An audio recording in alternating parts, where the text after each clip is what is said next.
and I didn't go into politics. It's up north. It's in Washington. I don't have my phone. I could have told you. Fraser or Phrase something. That would have. Recording in progress. Alyssa, can you turn that up a little? Don't worry about it. It's on your dial.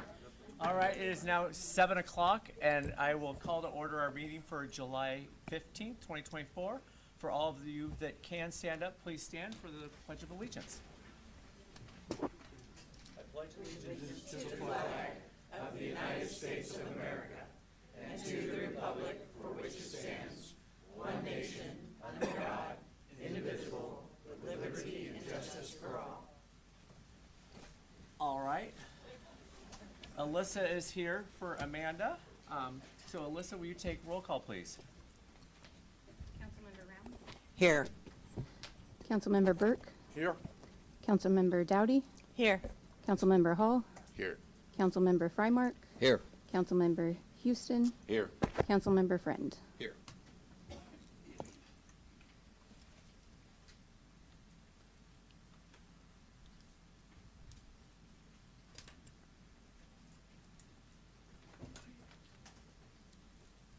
All right, sorry about that. I was trying to, with our issue that we had where somebody joined in and kind of hijacked our meeting, we've made it so you have to be admitted. So I was going through and making sure that everybody who was online was trying to get in was able to get into our meeting. So I apologize for that. First up is Senior Services presentation. Mr. Bays, do you want to come up and present? Do you have others with you, or is it just you, sir? Yes, I have others. Okay.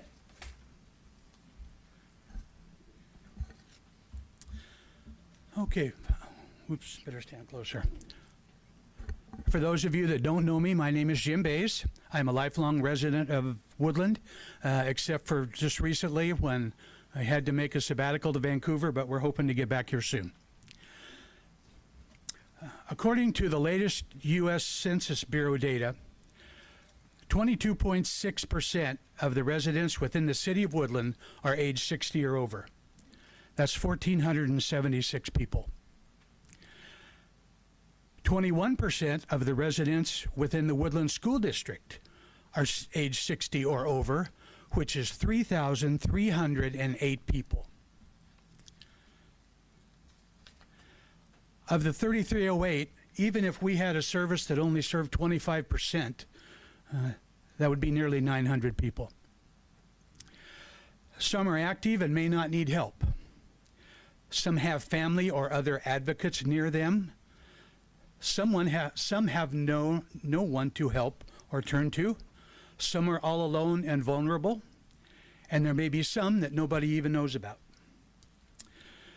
Woodland Senior Services is a group of local volunteers that wish to serve local senior citizens. Our mission is to provide a meeting place with activities concentrating on the needs of seniors in the Woodland area, promoting an active lifestyle and enhancing their quality of life. Our goal is to have our own dedicated senior center that provides a wide range of activities, including meals, and that is open and available daily. We are convinced there is a need. This idea was born out of a Facebook discussion, if you can believe that something positive does occasionally come from Facebook. Just a couple of us began brainstorming sessions last winter.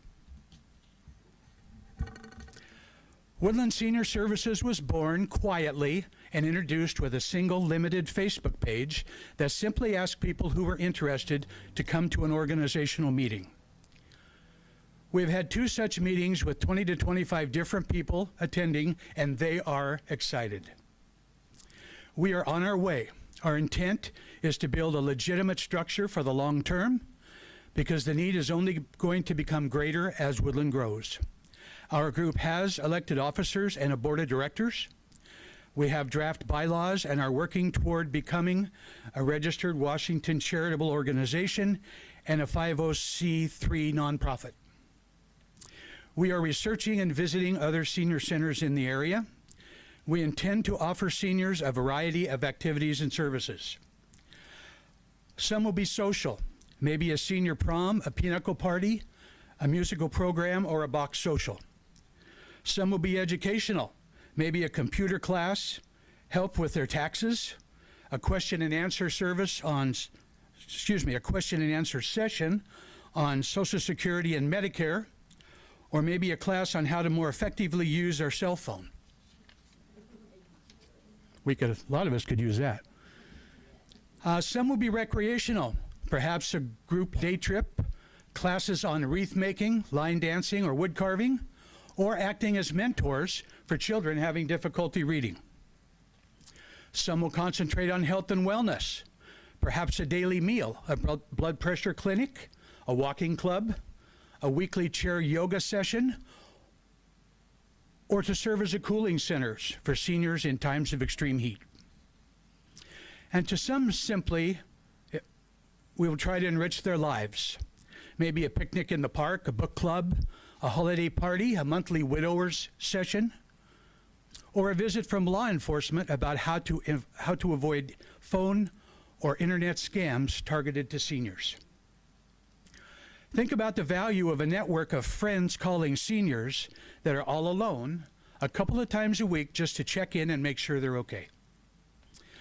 Or a Seniors Helping Seniors program that could lead to help with minor chores or yard work, perhaps with help from other seniors, perhaps with help from high school seniors. The possibilities are endless. Only one thing is holding us back, and that's where you came in. You knew there had to be a catch, right? So far, we have begged to get free meeting locations. Crow Moon Coffee, Mayor Deinhardt, the VFW, and JJ at the Grange have all allowed us to have meetings free of charge. We believe it's a sign that these folks think that our effort is a good idea, but continued jumping around for our meetings and activities is not practical.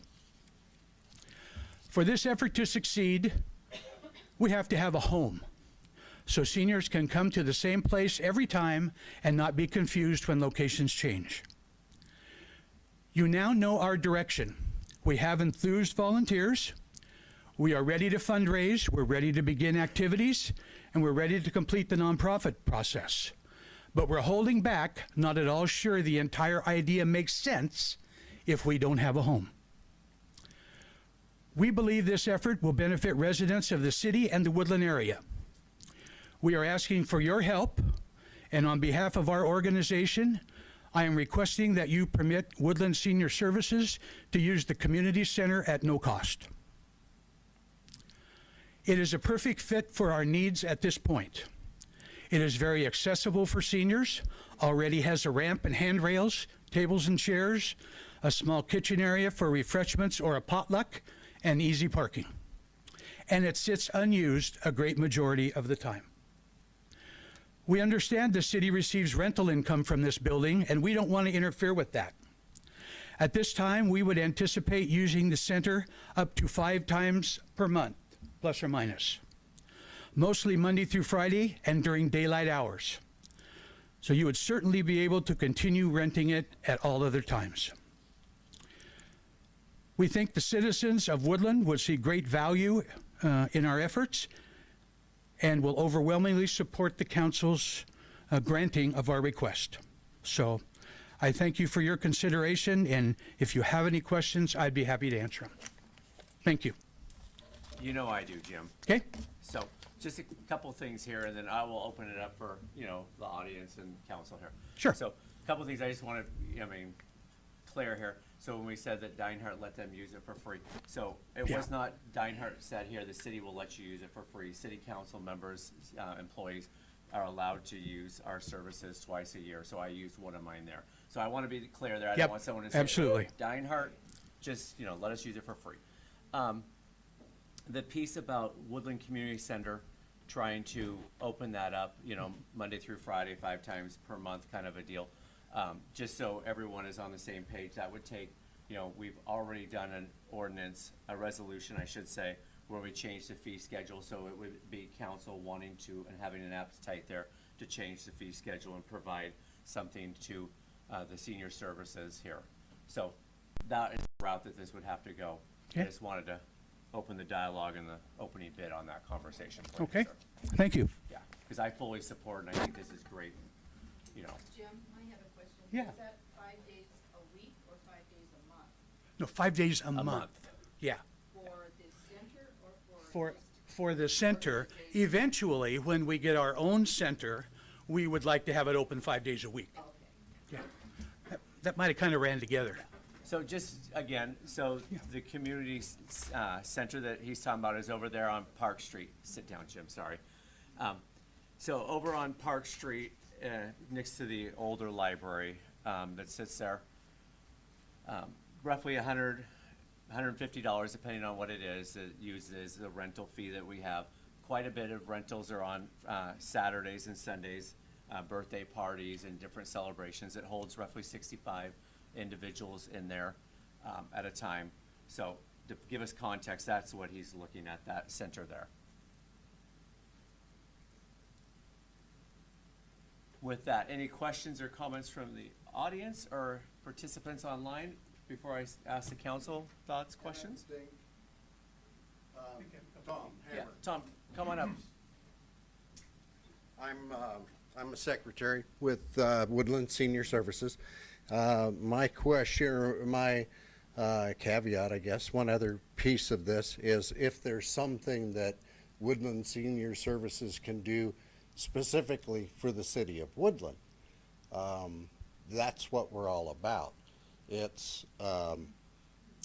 we hold hands as we walk through, as we make partnerships. And this is one that we need to establish that's pretty critical to our existence. So I wanted to throw that piece in there too, is that we are a resource of volunteers that can provide a service, whatever that might be. Clean up in the park after a celebration or something of that nature that can be tracked and provide back service. So that was my piece on that I wanted to add with Yeah, you. I appreciate the word on partnership, because again, you look at what is happening with city council, the city, the school district, the port. I mean, it's a matter of partnership and how do we all make Woodland thrive together, not individually. So, I have comments. come on up.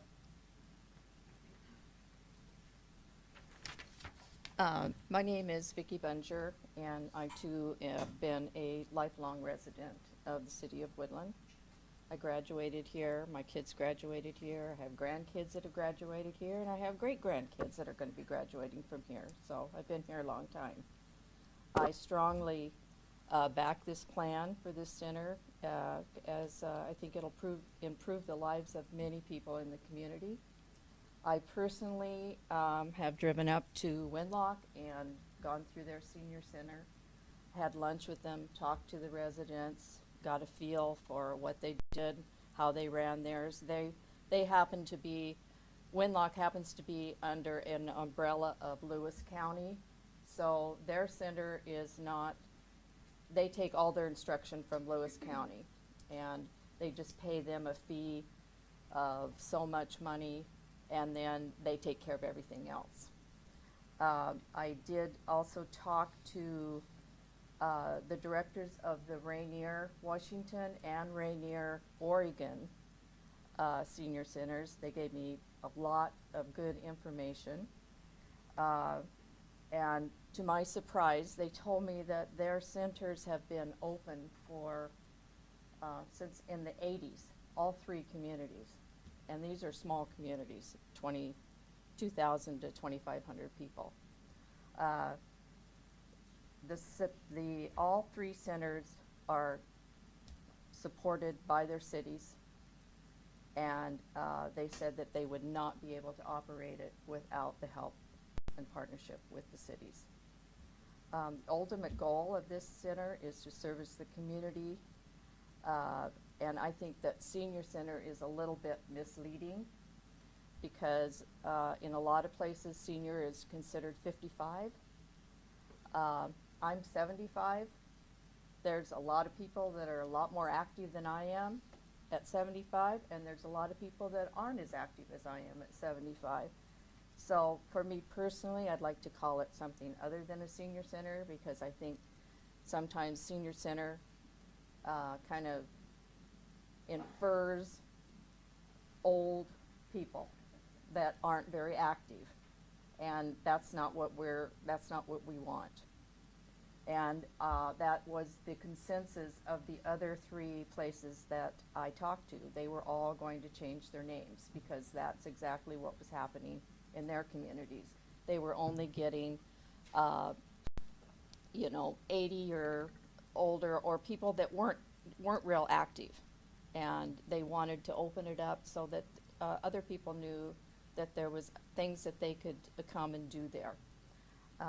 Some of the activities, kind of talking, a few things are repeating of Jim, but when we think about the different ranges of what seniors are, walking and hiding groups, we've got a lady that's more than anxious to start something like that. Pickleball tournaments for the real active people, cooking classes, low-cost lunches, bus tours that we could arrange, or just a place to come in, get a coffee, sit down, and talk to your neighbor. And I think it's really important that we do that and have an outreach to singles that need interaction with other people, that sit in their houses all day and they don't have a lot of interaction. You know, we have a lot of widow people that just want somebody to talk to. They don't even care if it's a class, they just want somebody to talk to. And we need a center and a place, a meeting place for people like that. I think as we grow, we'll have a larger list of activities that we can present. And I know that I've also thought that we could maybe partner with the Rotary and work with them on the Meals and Wheels program, because it would kind of work in, I mean, if they're open to something like that. Anyhow, I just hope that you will consider giving this some consideration. So before I open it up here, just a couple things again. So that people get into perspective and we kind of keep our ideas here. So the new library has a meeting space that holds about 65 people. It's a first come, first serve. There's no charge to use there. I think we need to realize and hear what Ms. Bunger just said here. If they want to do cooking classes, if they want to do, Meals on Wheels, if they want to, do banquet or something like that, the community center has that kitchenette and things. The library does not have that. So it's a little bit different service. And again, I'm not here to tell our council, we can't coming out of this have, make decisions. They obviously can give me direction and I can work with city And employees also- to work on direction. So I just wanted to make sure and tell Right. people why we're going that direction. Well, also, to expand a little bit on that, I have talked to the health department. We are limited as far as meals, what we can do. It would probably have to be within a club structure type situation. But if we can get this thing going, we can do some money makers. We can actually put in a commercial kitchen. We can open it up to the whole community for low-cost lunch meals and that type of thing. So, So, thank you. no, thank you. Council, any comments, questions on this? Go ahead, Melissa. I am a huge advocate of this program. I think ever since I got on council, that's been one of my passions, is trying to find ways to get a way to bring senior activities as well as youth activities to our town, that we can have a place or a home where we can see a place where they can come together and meet. And so when I saw the senior meeting on Facebook, I was very intrigued that you were bringing that and starting a meeting point, because I'd like to see that also for our youth, because there's not a lot for our youth, especially during the rainy season. We have the parks and things during our nice seasons, but I think you know, and I like the seniors helping seniors because I think, you know, senior high school students, you know, coming together to learn from our seniors in the community and learning about our past is a great opportunity for them as well. But I've seen a lot of our seniors, even in the elementary schools, having reading buddies or lunch buddies. So I've seen a lot of that in our school system already, where you guys are helping and being volunteers. So I love that our community already does that, that I think it's time that we give back to you guys as well. So I am a huge advocate of saying, let's provide a space for you. So. I like the idea also. How many days a week are you wanting it to start with? Well, it will Or a build month? up, but at this point, we would anticipate maybe 5 days a month. 5 days a month? But it would Okay. not, it would, it certainly usually wouldn't be all day. It would usually be a 2 to 3 hour window of time. Mhm. Occasionally, we might do something that may be a longer day, but Right, okay. Well, I like the idea. I think we should see about trying to do something for them. Douglas? Mr. Mayor, yes, I would also echo those comments. I'm 77, and since I've been up here, I feel like I'm 55 again, so I'm hoping I can still come. Depends how old you feel, right? The city's got an obligation to its older folks, and you seem to have a doggone good solution here. Low or no cost at all, I would certainly vote for it. Have you, they do have a senior luncheon on Wednesdays, okay, so you know about that, yeah. And we don't. Catholic Church. Our intent isn't to take anything away from any of those things that are already existing. And there's quite a few people there. Here again, maybe we'd be able to partner with them and do more together than we can each do separately. Can't wait to become a senior. We've actually reached out to the Catholic Church and spoke with them about partnering early on.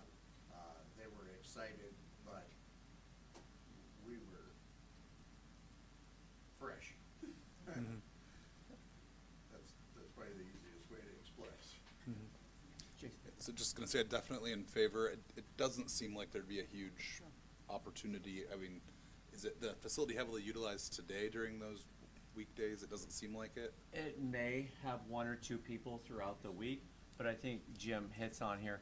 They are flexible. It's not like they're saying it's every Wednesday for the next 52 weeks. I mean, it's, you know, hit and miss as they start building this up, trying to figure out that plan. They've been meeting, I don't want to speak for y'all, but they've been meeting 11 to 1, that 2-hour window, and, you know, gets everyone together. So. And they outside of want to get it at a stationary place so that people don't have to try to remember where it's going to be at this week. Yeah. But I think that our ultimate goal, though, is so that we're all on the same page here, is that we want to be able to be open 5 days a week. Mm-hmm. Right. And have enough place for people to come. Even if we don't happen to have a project going on that day, which we're hoping to have something going on every day, but, that is the ultimate goal. Right, eventually. Yeah, but the ask is not 5 days a Right. week now. I Correct. just want to be, so. So, I mean, utilities, any other costs that you wouldn't consider involved in it, or just utilities? It would be the water and the electrical is the, you know, the incremental cost that we would be out. That seems like it makes great sense and a great way to give back. So. Okay, again, no action item that comes out of here, Right. but I hear loud and clear directionally what you all are thinking. I will definitely work with our employees at the city and, probably see something come forward here. All right? Good. Thank you. Any other questions, comments on this item? Hey, I appreciate you all coming out for this piece here. Excuse me, Doc, can I make one other real quick? Old guys always have to tell you history, right? Oddly enough, in the late 1970s, early 1980s, there was a community center board of directors that actually helped with the rental part of the then Scout Hall. Oh, really? Yes, and I know that because I was the chairman. And that time, the moving forces, older people will recognize names like Artie Dye and Crystal Schultz and Etha Brewster and some of those people that were seniors in the community at that time. And I didn't really want to do it, but there was no way that those ladies would stop pounding on me until I helped them. But it's kind of interesting that how Yep. full circle that it comes. Perfect. Okay, excellent. Again, thank you very much for coming out here tonight for this item. Okay, next item on the agenda is citizen communications for items not on the agenda. So, again, these are not on the agenda. Monica, coming up.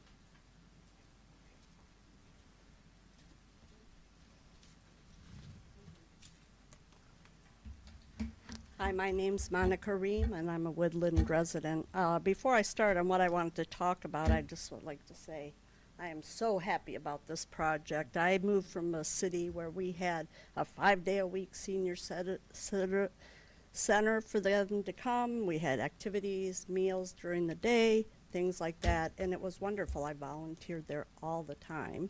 Now I'm old enough I can go. So it's all good, right? So I could make use of the facility, and I'd be happy to volunteer also. So, anyway. Get your name before you leave. No worries. No worries. Anyway, I have a question because I found that the Reflector had lots of interesting woodland information this week. So on that, not to interrupt you, the reporter is here. We've invited him to come each week or twice a month. He's been wonderful. Yes. So, And I read your stories. They were wonderful. sorry, I apologize. No, that's okay. My question is why everyone seems to be, not everyone, opposed to a community vote on the marijuana, just the retail store here. I mean, you said when you were campaigning that you wanted the vote of all the people to represent all the people of the community, not just a select few to vote. Yet I did not realize that 7 people were going to make this decision for the whole community. That doesn't represent us, I don't think. And it's not even a matter of if you are for the marijuana store or for using it or you're against it. What matters is that we all have a voice. I could have a full supply of all kinds of prescription medication that has been proven to be addictive and going into other harder drugs over marijuana. So I am one of the people that go there. I also know that anytime I've been by there, it's mostly people my age that are going in there, not young people. And I'm 66 years old. I still get carded to be able to enter the building. So we all know I'm over 21 just to look at me, but that's how it operates. And so children would not be allowed to go in there and have access to that.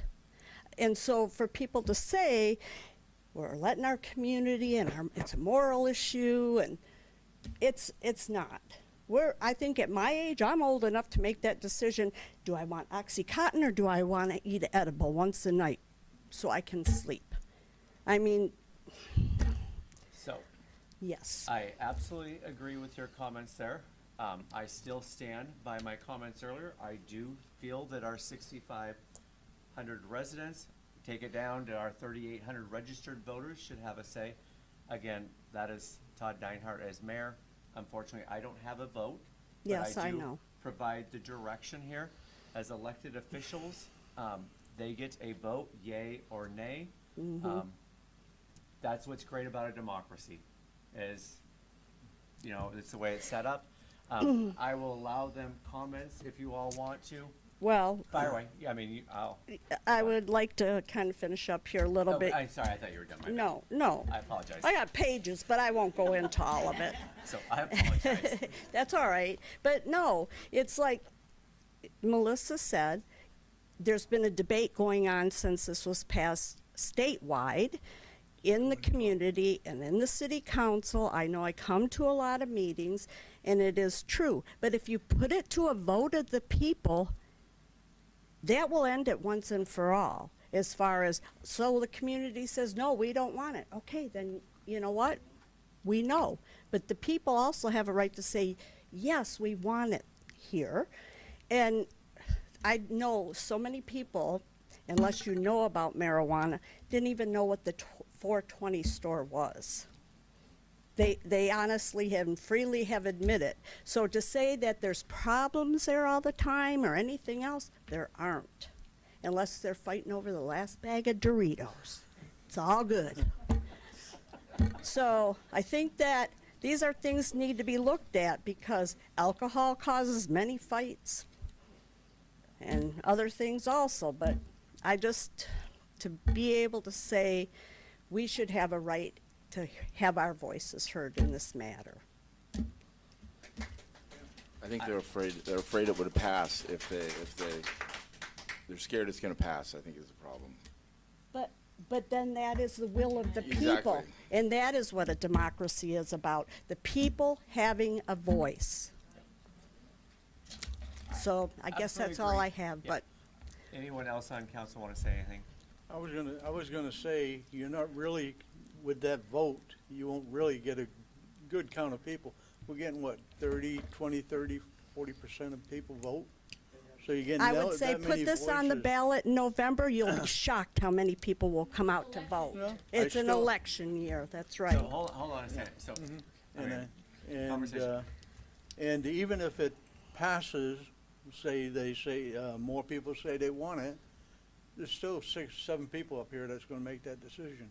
That vote does not make the decision. So then that would also make our decisions about reelection on your parts, because if the people have spoken and said they want this, and then you turn around and say, no, you can't have it. Well, To me, that's True. not a democracy. So- True? So I'm going to interject here for a minute. I mean, because we're all a part of this conversation here. I realize that if you put an advisory vote out there, it's for advisory. I think the advantage of doing an advisory at the end of the day, it lets me decide, is this a community I want to live in or not live in? It tells me there's 3,800 registered voters, and it says, hey, okay, it says something that I agree with. I want to live in this community. Oop, not. I'm going to, maybe sell, or I'm going to find a different location. Again, it provides our community the opportunity to decide something that has been over our heads for 13 years. So, again, I'm not trying to pick on anyone. I've been very quiet through this, but I wanted to say that. Ms. Rounds. Back when it was voted in with the state, it was not voted in Cowlitz County. It was further on where it was voted in. So this town did not vote it in at the time that it was voted in. Yeah, okay, so, I mean, again, I don't want to, Right. because you and I can have a Right. conversation. Right. So in 2012, that vote was whether or not the legalization of marijuana. Right. So it was not, do you want marijuana in Right. the city of Woodland, or do you want it in Cowlitz County? I'll get you. And so it was a little bit different, and at the same time, new people move into Woodland, other people move out. We are an influx community that constantly changes. That is great. I'm not here to say, well, if you've been here for 25 years, you're great, and if you're new, what are you doing? That is not me at all. We're all in this community. We all deserve together. 13 years later, things have changed, and so, I mean, that's where that vote came. So, Melissa. And even when that vote was done about allowing it to be legalized, in part of the Woodland that it was, it did pass yes, and in part of it, it was voted no, but it was by such a small margin even then. It was not a hard no. It was a part yes and a part no then. That it was so close before it was even about being in our town. It was about allowing it to even be legalized in our town. So I don't think it is because when I moved here, it was definitely told to me in a whole different way. And I have done extensive research and asked the hard questions for the last several years of being on council. So I have asked lots of questions and done lots of research. And I have asked countless people. looked research online. I have experienced it from a family side, from a cousin who was exposed to alcohol starting at age 12. Like, I've just done extensive studies that all I want to know is where our town stands. Yeah. I have not said I would vote yes. I just want to know where our town stands, because as a representative of our town, that is my job. And on a town that has had this up on council for 12 years now, we deserve it to our town just to know, is it a yes or a no? Because until we know that, we are not doing our town any justice Nope. as we continue to vote yes or no up here. And we continue to throw it back, and then we continue to throw it to planning commission, and then it comes back, and then we throw it to planning commission, and then it comes back. We're just wasting our time. Yep. And all I've asked for months and months is that we send it to a vote, let the people give us an advisory, and then you guys can all say no all you want. We can all say no, but at least we have numbers that we can stop guessing what our town wants. We can stop saying, I've talked to people that say no, I've talked to people that say yes. Because even the current store that was there has said, if it is a no, I'll leave. It's not about guessing. It's about having facts in front of us. And if we want to say, we've had all these people email us, or we've had lots of people come up in front of us, we don't have hard facts and hard numbers. And if you put this on the ballot, maybe our numbers go up as far as what people want to vote. Maybe because it's a presidential election, we have more turnout.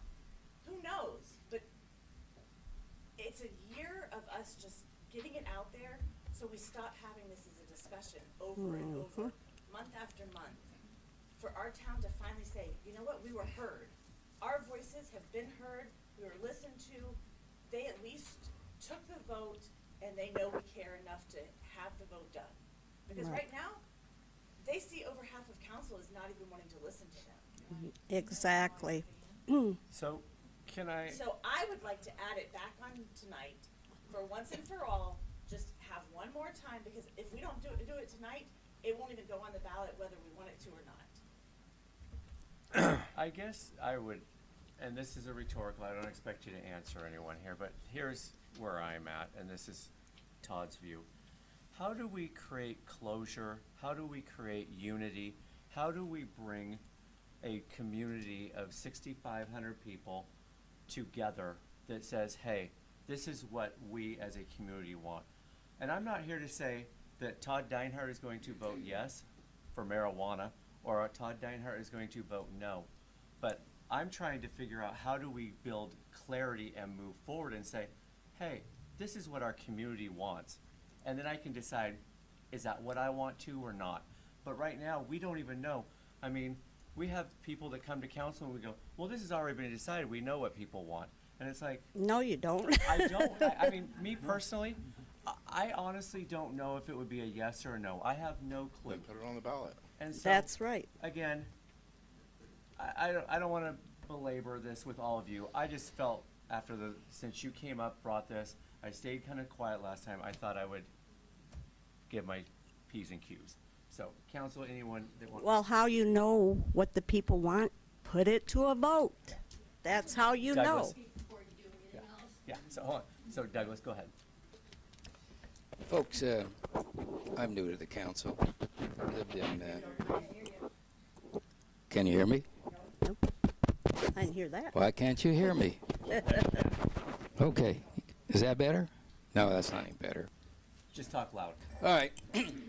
I'm Doug Frymark, folks. I've lived in going on 4 years here in the community, and my wife and I love this place. And I'm here to tell you that I know some facts beyond any doubt that you haven't talked about or nobody else has here. The people that I have talked to personally are 9 to 1, 90% against any kind of non-medical marijuana in our city.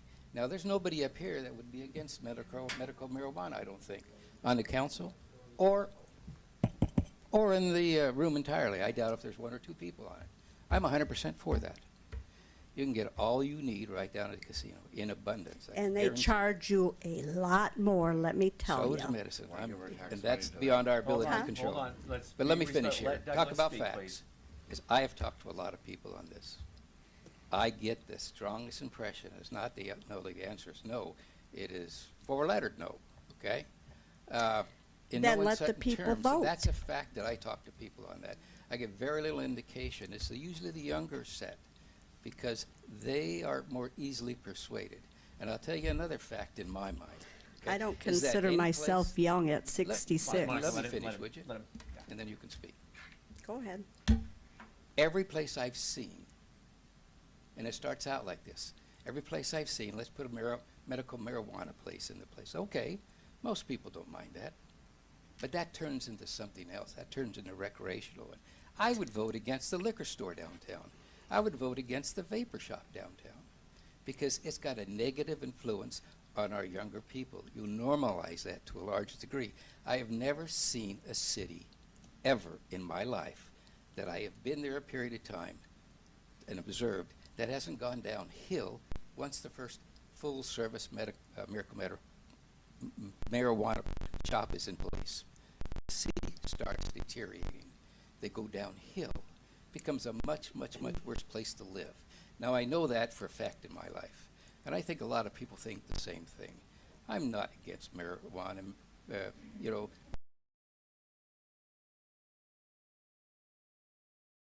be a little bit smarter than their parents were when they grew up.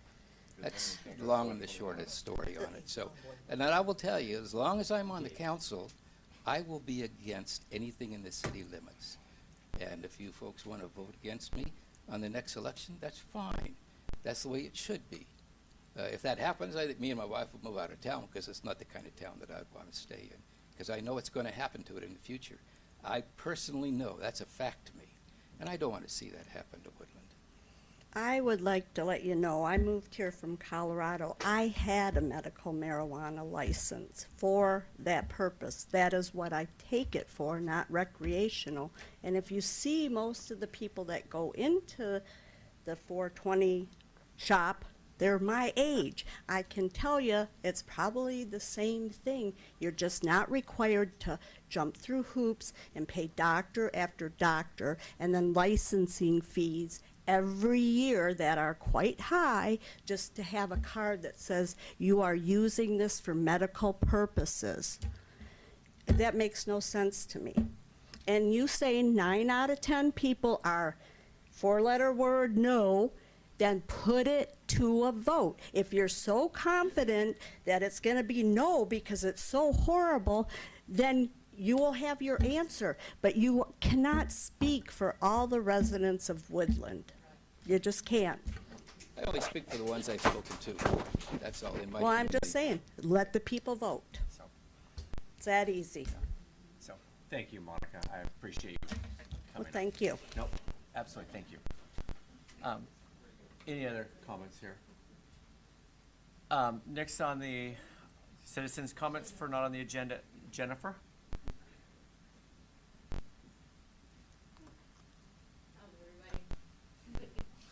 All right. Well, I don't want to be a dead horse, but it's pretty obvious it's not dead, right? So,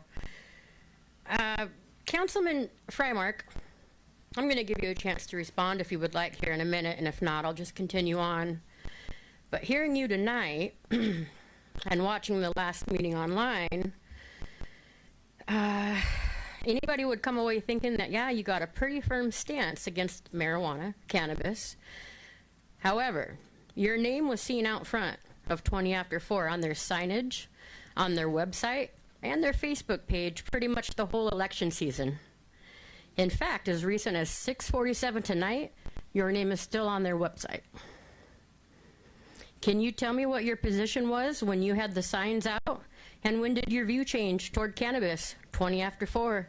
And what steps did you take to remove your name and being associated with cannabis in Woodland? Good question. Thank you. John will verify this. I spoke to him the very first day I saw it on his sign out, the very first day, and told him I would appreciate if it was removed. And he complied. I know of no place that my name supports marijuana use.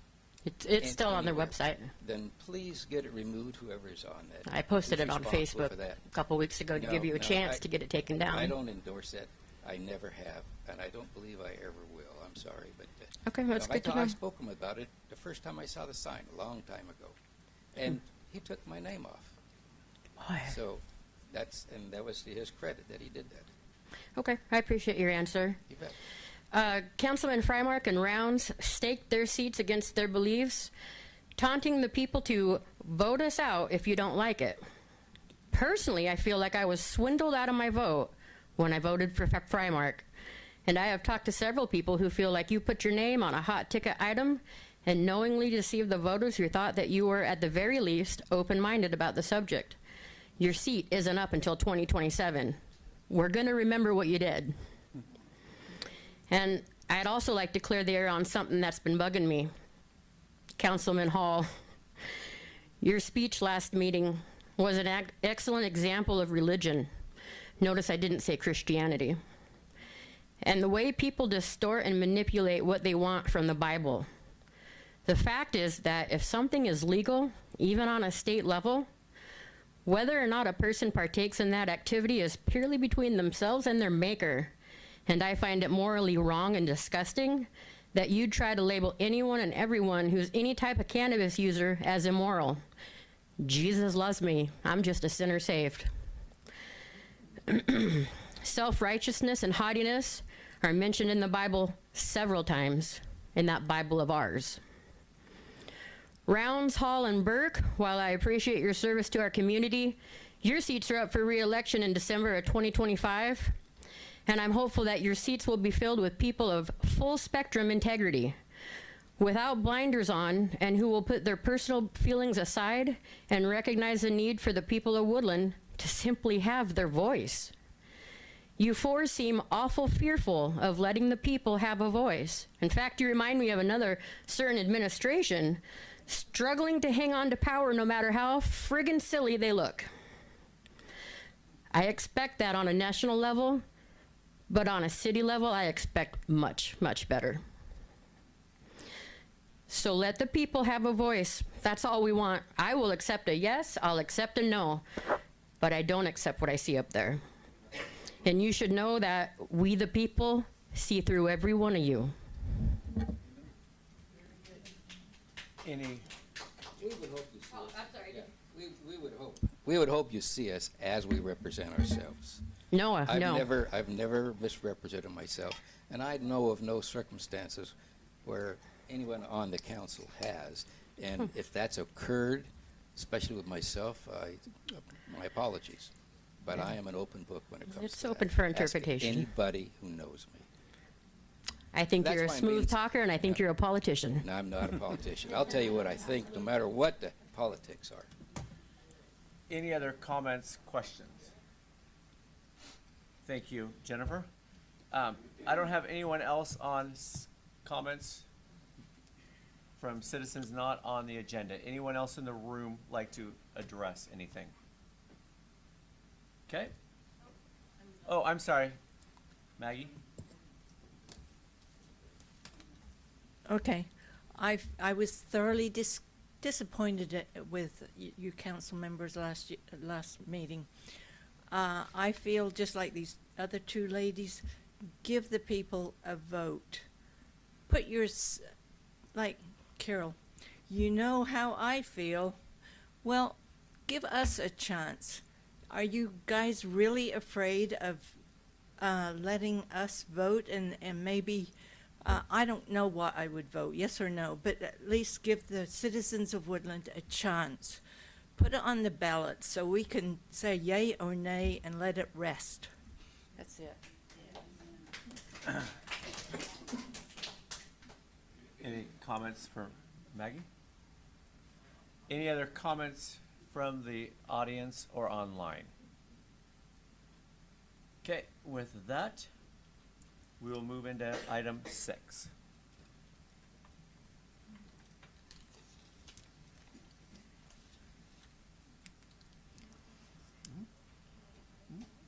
Nope.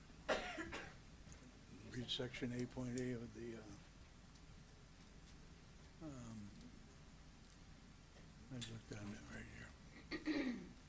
0.8 lose. Has to be in by 6 o'clock, and there has to be somebody on our side to win this. Oh, yeah. So, yeah. Make a motion to approve the agenda. Second.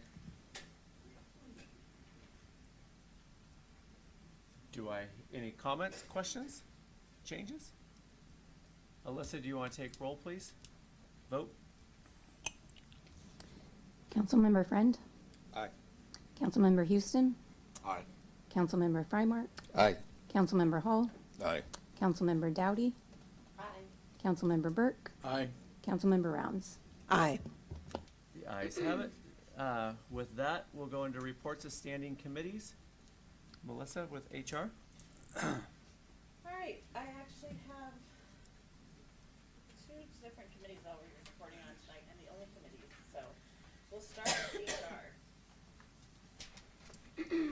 Tonight we met at 6:05, and we had Councilmember Friend, Councilmember Hall, myself, and Mayor Deinhardt in attendance.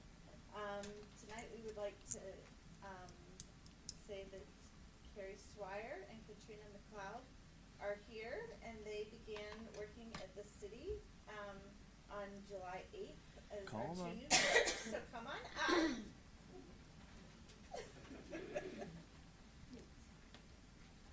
Come on up. I just want to give them a round of applause and welcome them to the city.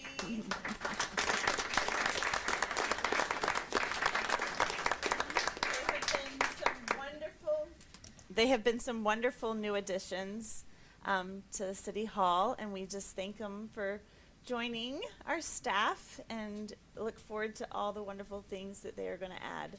So thank you, ladies, so much to Carrie and to Katrina. So Thank you.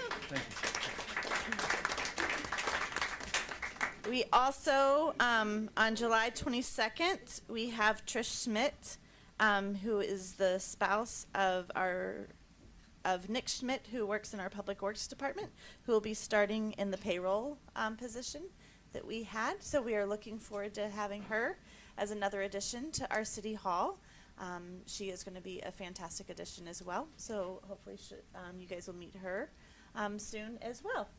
And then we'll talk about the 3 positions we have left within the city in my next meeting, or my next minutes. And then we are going to be in December 31st is the end of our contract with our Teamsters union, so we will start beginning negotiations with that pretty soon. And our code enforcement position that has been vacant is going to be combined with our permitting position, and the job description for that has been completed, and they are going to be combined, and we are in wage negotiations for that right now. And so that was the end of our HR meeting, and that ended at 6:14. And then you want me to go ahead and go straight to the next one? Public safety. Okay, so then we were in public safety, and that began at 5:24, and we had Councilmember Rounds, myself, Councilmember Hall, and Chief Kelly in that one. And for that one, we have 3 positions of just regular patrol officers that we are trying to fill. We did have one that was supposed to be a lateral position we were hoping to begin, and that at the last minute pulled out. And so we have 3 positions that we are waiting to fill on that. So hopefully we'll have some news on that soon. We're waiting on some information to get that process started, to start looking into hiring some positions for that part. Earlier we had asked for, the police department had asked for 6 ballistic shields for a total of around $25,000. And with the passing of the new law that restricts hog tying a person, they have made the decision to get only 3 of the ballistic shields, and they are going to be purchasing 2 wraps to ensure that when officers encounter a combative person who needs to be fully restrained, our officers can safely and effectively restrain that person without any chance the person or officer would be entered. And so we got a kind of hands-on demonstration today of this new RAP system. They're really cool, and it will protect our officers as well as keep the combative person safe. It comes with a little like foam helmet and this cool little wrap that they get their knees and their whole lower body wrapped around, and then a piece that comes over them, and it's really cool and fun. And I got on the floor so I could actually like physically see how it works, and it was kind of neat. And so that was fun, and it'll actually end up saving the city about a little over $8,500 instead of the $25,000 that we had given the police department to budget for that. So that will be great. And then let's see. We had an officer and a sergeant that are doing the training. Field training academy. So that will give us some more training for our upcoming 3 positions that we are trying to fill. And I think that's it. Our student officer is doing great, and he's in phase 3 and shadowing the FTOP. Yeah. Any questions from council or the community regarding citizen or standing committees? All right. Next item on the agenda is reports of city council.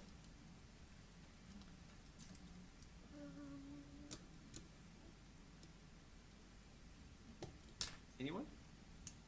Nope. Lake's been busy. Oh, very, very busy. I went to the mosquito control district meeting this month, and if anybody's got any tires filled with water or tires hanging around, you can call the College County. They'll pick them up to a certain amount. Also, keep the water out of them. Try to, so they don't breed mosquitoes. But we're one of the only ones that reported in College County. So, and they spray. Anybody had a problem with mosquitoes? No? Good. I guess we're doing a good job. Any other items from council? Okay. Next item, reports of advisory committees. Chamber.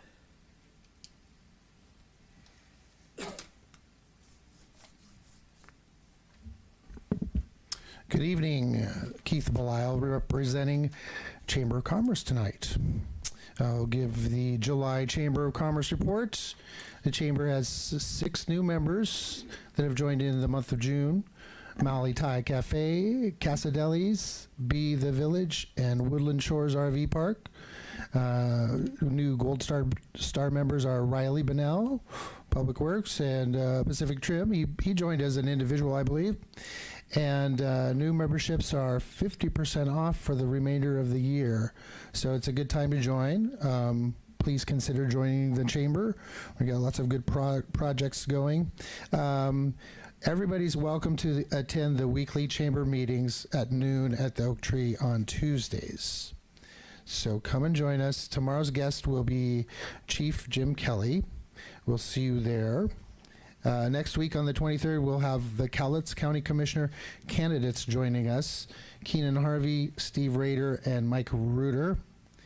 Upcoming events, Thursday, July 18th, we'll have after hours at Lakeside Suites from 5 to 7. Fridays through August 23rd, the Hot Summer Nights and Movies in the Park, 6 p.m. Tuesday, the Visitor Center. Well, let's talk about the Visitor Center for a moment. Before I give the report, we're going to follow up this report talking about the process of potentially getting into the new building that's there. So just to let you know about that, the visitor center had 262 visitors in the month of June.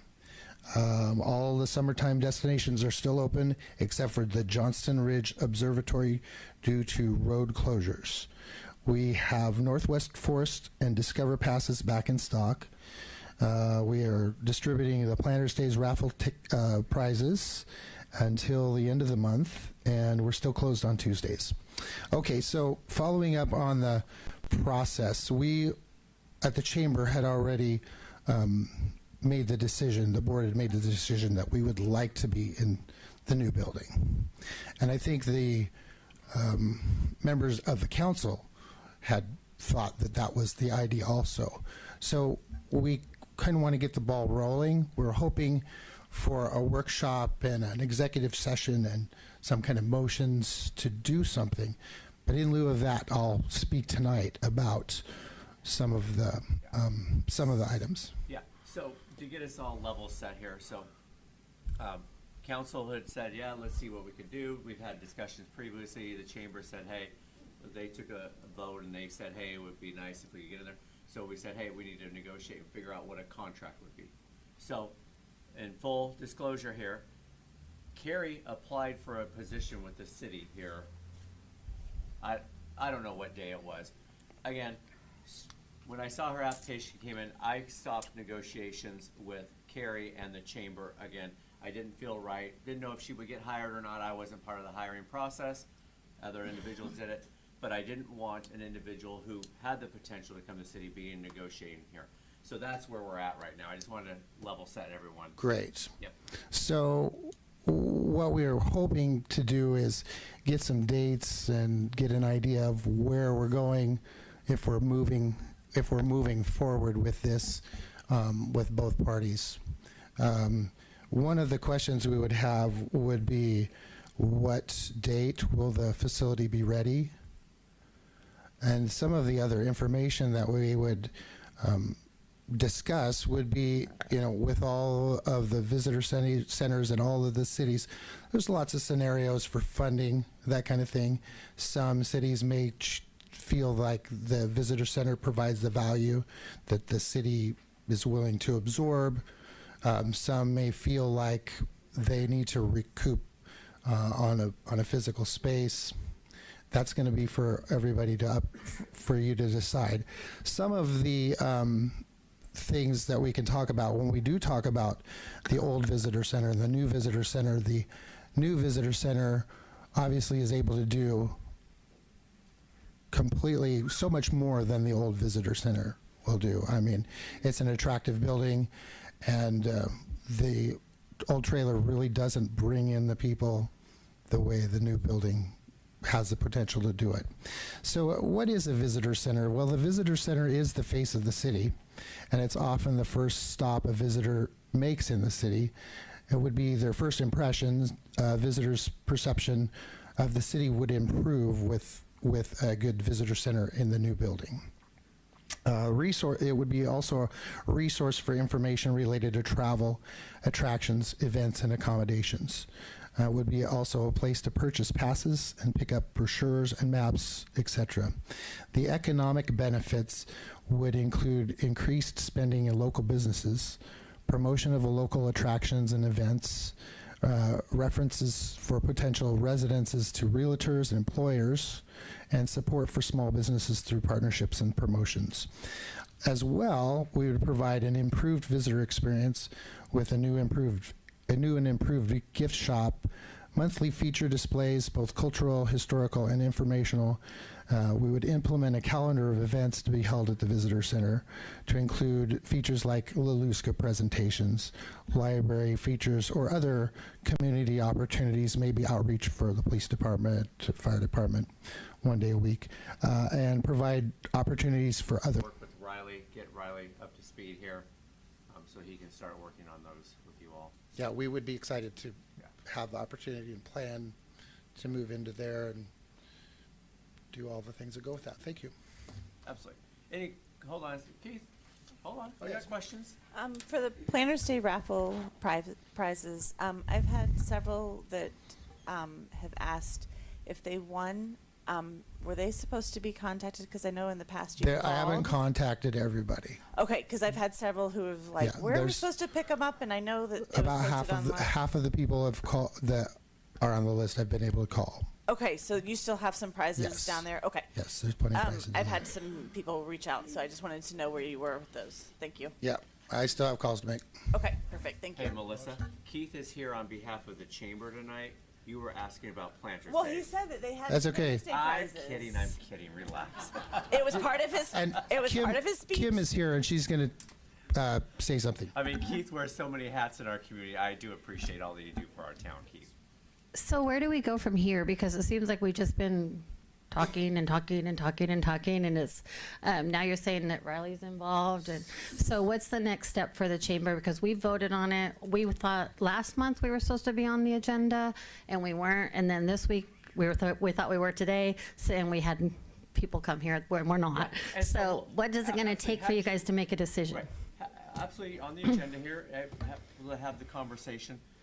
What needs to happen is we need to come up with and do some analysis. So here, let me draw a fuller picture for the That'd be council great. here.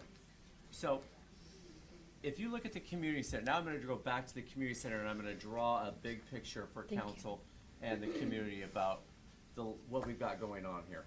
So community center that is over there on Park Street, okay? We get roughly $800 a month of rental on that. We have spent about $100,000 to $150,000 in the last 2 years, putting a new roof, re-siding it, painting it, putting flooring in. It's got a life of about 1.5 years to 2 years left on that building because the joists and the flooring underneath is timber. There's not cement underneath there. It is decaying and sinking. So to have someone come in and to fix that all, it's gonna be another $100,000 to $150,000. So council is gonna have to make the decision, hey, do we wanna do that? So then we have the old library that will be coming into fold. So when we look at the old library, it has 2 stories. The proposal that city offices have made to me is that we will use upstairs for storage because, again, if we were to open it up to the community, the upstairs and the downstairs, the upstairs is not ADA compliant. We would have to put an elevator in there. The library has kind of not had the elevator in there, but again, if the city's going to own it and we're going to make sure that we're following code and zoning, it would need an elevator. So at that case, we can still rent the downstairs and make upstairs for storage. Okay, so that would offset and give our community some place to go. But we're gonna have to decide, do we wanna spend money on the community center? Are we gonna have it shift over to the library? And so then we have the civic center that is here. The civic center is 625 square feet inside. Maximum capacity is roughly 45 people. Community center is 65. So if we're collecting $800 there, that's where it comes down to in doing all this math and trying to have a dialogue and conversation. And so where it's like, okay, you feel like we've been going round and round. So I haven't wanted to come back to chamber in the last 35, 40 days while we were, interviewing Carrie, because again, I was negotiating with her. Didn't want it to feel like it was Which we knew nothing about that. What? Which we knew nothing about that. Yeah, and again, it wasn't my place to, say who it was or not. Transparency. But it's not, again, there's 27 applicants. It's not my place So to where say do we go from 27. here? Because it just seems like we're just dragging our feet. Riley and I will get together this week and we will get you something by the end of the week on, where we're at. So is that going to be whether you want us in the building or whether I think what do it's we very pay clear for the we building? want the chamber in the building. So now we're just down to whether how much we pay for it or the Correct. cost. Yeah, absolutely. I think, and that's all that we have been at the whole time. And how do we, draw that contract and agreement up? Okay, so we're moving forward with that now? And nobody has told me otherwise, and I've never directed any other direction that we were not putting the chamber in there. It's all been negotiations about what the price is and what it would be as a rent. Okay, so we're ready to move forward with that. Okay, and council, and that's why I say, I've never said that we weren't having you in there or anything, so I guess I'm kind of off guard here, Kim, on this whole. That's what, we need to know, because we voted on it, we've said, yes, we're moving in, but we've heard nothing from you guys. So because we keep our presentation keeps getting put off. It got put off last month, this month we're not on here again, and so. Hold on, right here, it has on here, Chamber of Commerce. And if you had a presentation, I was told, I mean, Keith called me on Sunday and said he was working on a presentation. I was all, So when can we have a vote or a decision made? well, we have to come to an agreement on the price, and then I have to take it to council and get their approval and say, yes, this is the amount. So Okay. one, that conversation between the chamber and the city and I has to have a conversation, and the council has to approve and say, yes, this is, we agree with that amount. Okay. So then I'll be hearing from you to set up that meeting? Absolutely. You'll either hear from, you'll hear from me. I will reach out to you this weekend. Perfect, thanks. I'd like to say one thing on that. I believe that the chamber is invaluable to the city operations and to the public opinion in general. I would encourage the mayor and the council to give them every consideration at the lowest cost possible. I belong to a lot of chambers, and I've never, ever seen circumstances where they didn't improve the condition of the city, the well-being, and just the general public opinion on it. So I'd like to give them every benefit of the doubt. So, let me be clear. So are you okay with us paying for water, electricity, all that? I think we need to consider that. I think if we're going to subsidize any single organization to any degree within the city, chamber would be my top venue that I would consider the most important. So you're okay with the city subsidizing? Well, I'm not saying I'm okay with it 100%. I'm also saying we should do as much, if not more, for them than we'd do for anybody else, because I think they're extremely valuable to the city. Yeah, and I don't know of anybody else that we're subsidizing, so again. Okay. I mean, when you say more, something, so. Again, you all have given the direction to do something. I have not turned that signal off. I mean, it still is them coming in there. Again, I saw an applicant come through and it was not right for me to have those conversations anymore. Well, and I do know that they do currently pay your water and electric at the current building. Yeah, so I know that they are currently paying, and I think my concern is that we have all of those extra bathrooms and everything else, that they should not be fully responsible for that building with all the extra that is for the community. So, I think there definitely needs to be a negotiation, Okay. so. I just think we need to have something brought to council so we can make a decision or not. Absolutely. Period. Correct. And that's where did not want to negotiate with somebody who Right. had the potential of becoming a city employee. Right. Then we would be. 100%. negotiating. Correct. So, okay, with that, any other questions or comments? Oh, when is it gonna be done? The building?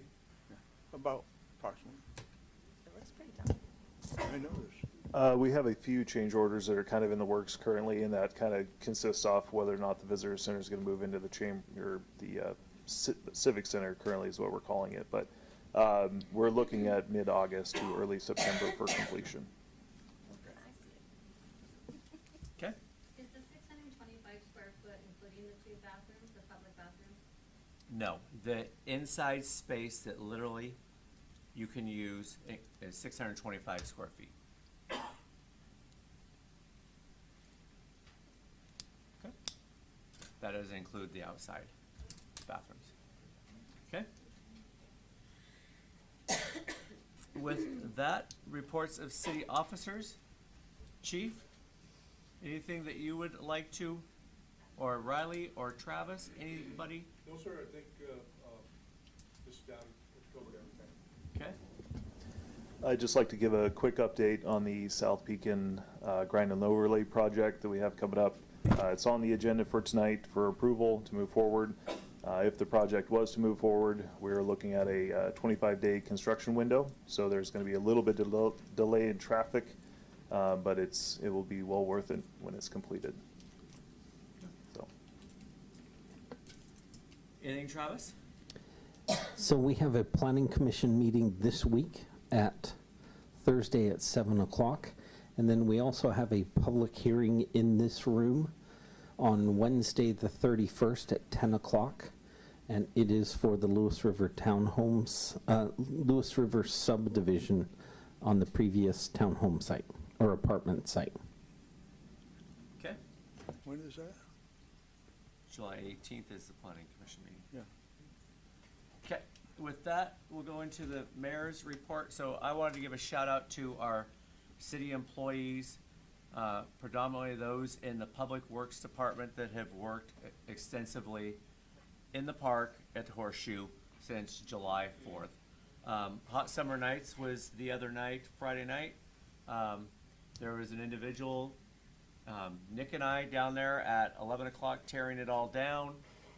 Again, that's dedication from Nick to be down there tearing it out with a flashlight, trying to get all that equipment out. So I truly want to give a shout out to them and to Downtown Revitalization for working hard to make that event a success. Again, there's another one coming this Friday night. Let's talk about Horseshoe Park for a minute and what's transpired over the last 2 weeks. So 4th of July, I think people saw that our park was, I would call thrashed. Should we have been planned ahead? So again, I think we were well planned. However, let me walk through the sequence of events here that went on. So Kalama was short an officer. We sent an officer out towards Kalama. We had 3 DUIs. We had officers going out there. We had that left us with 2 officers at Horseshoe with just under 1,000 people there. Okay? Again, we can't expect 2 officers to clear out 1,000 people there when we have had other priorities and other issues for our officers to go on. And then at the same time, we had a U-Haul show up with about $8,000 worth of fireworks that pulled in. I have to give a shout out to our officers. They saw that, said, sorry, that is not happening. That needs to leave the park immediately. So that did not happen. But a shout out to our officers who did keep orderly fashion when you have that many people in the park who are there on a 90-degree, 100-degree day, 4th of July. And yes, the ordinance is at dusk, no fireworks, but when you only have 2 officers because we have sent everyone else out, that makes it very difficult for them. So, this is not an issue with the police department. That's why I took accountability. I have talked with the police department, and next year what we will do, that street that goes through there, 7 o'clock, we will close it off. We'll have someone at each end, and we will not let people come into the park. At 7 o'clock, we'll start walking through. Hey, park closes here at dusk. You need to start packing up, time to go home, take your things and go. With that, I give a shout out to the Public Works Department. I was down there at 5:36 a.m. on the 5th of July. Worked most of the day with them, cleaning up the garbage and getting it all ship shape. Then it was used all day on the 5th. We were back down there on the night of the 5th, cleaning it up again. Again, people are using our park. Then on the 6th, and away we went for the whole weekend. And we had a couple individuals who were willing to work down there and literally on 4 hours in the morning, at night, making sure that it was ready and we're good to go for the individuals.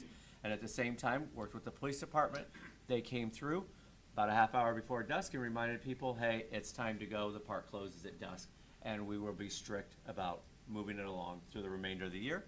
At the same time, we now have an officer that we will be working overtime on Saturdays, 8 hours down there to remind people, hey, this is our park, away we go.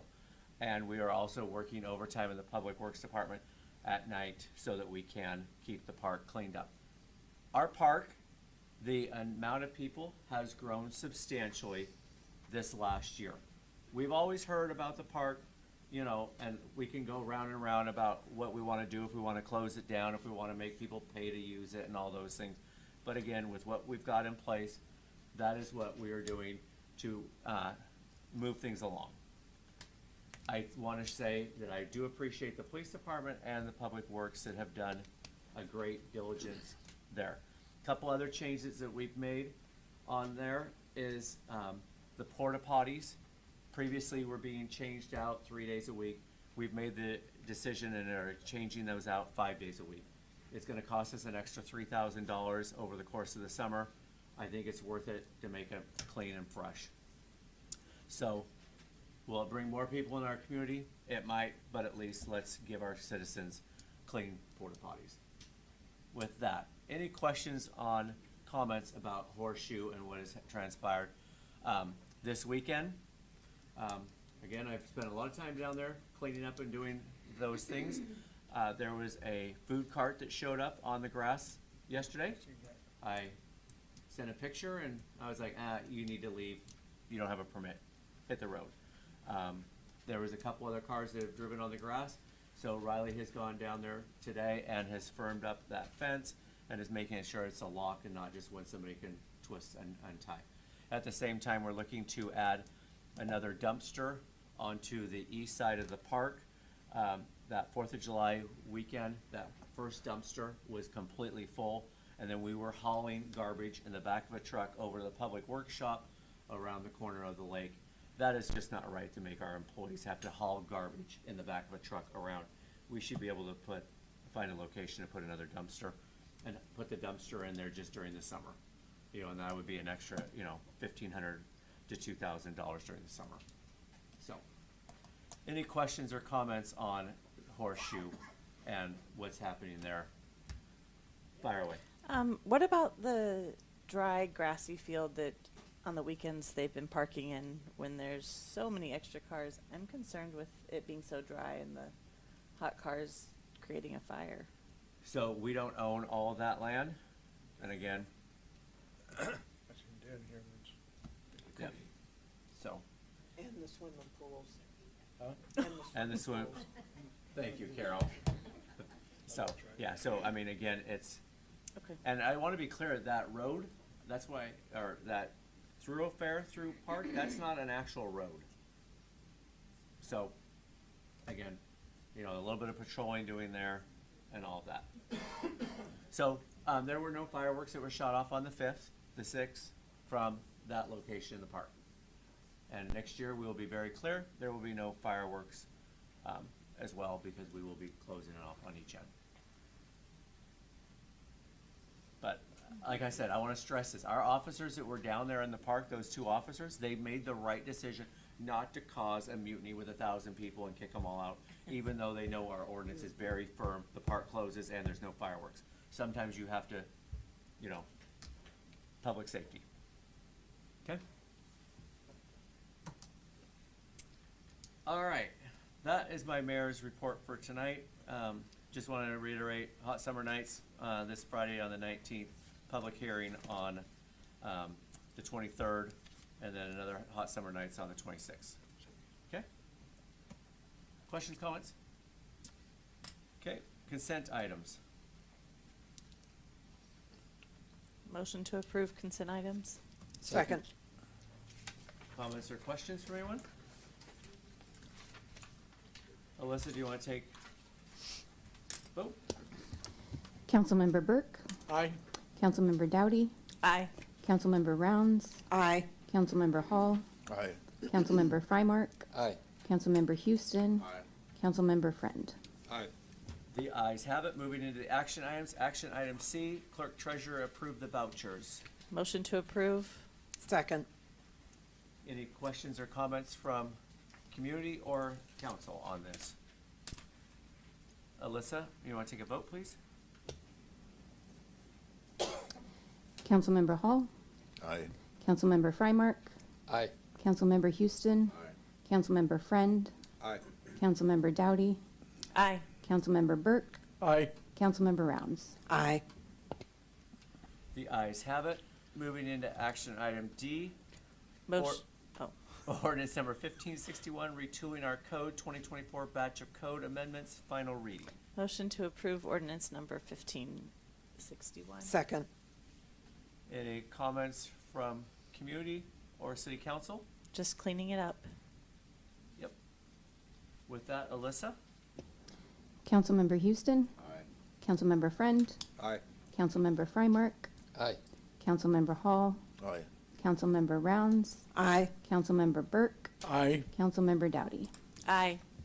The ayes have it. Moving into action item E, authorize the mayor to sign CW COG TA grant award for South Pekin pedestrian and bicycle facility project engineering funding.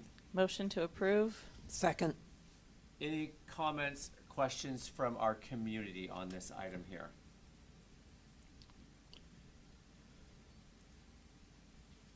Okay, any comments or questions from council?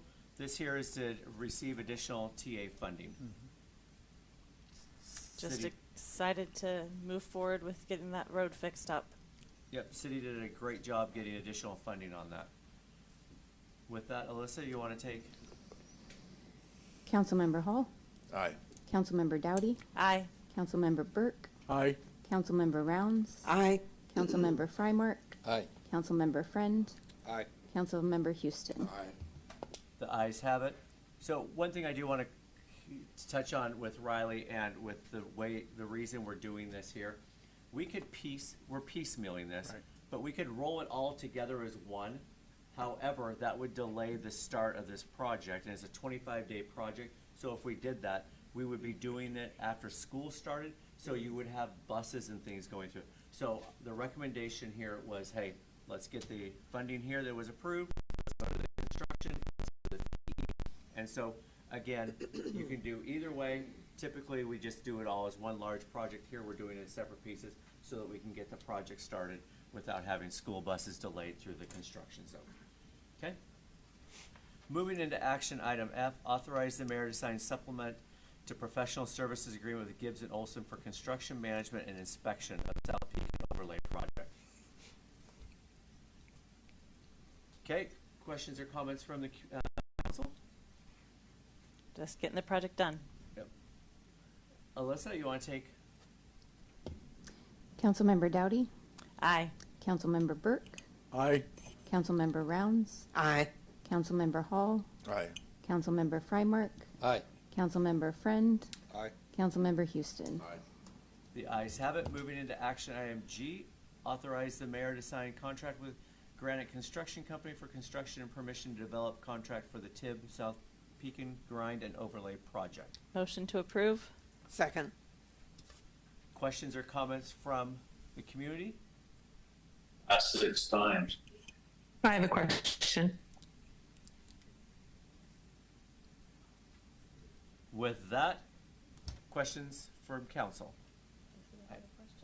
There's a question. Somebody said they had a question. Did you have a question, Luke? I think it was Mary. And Glenn.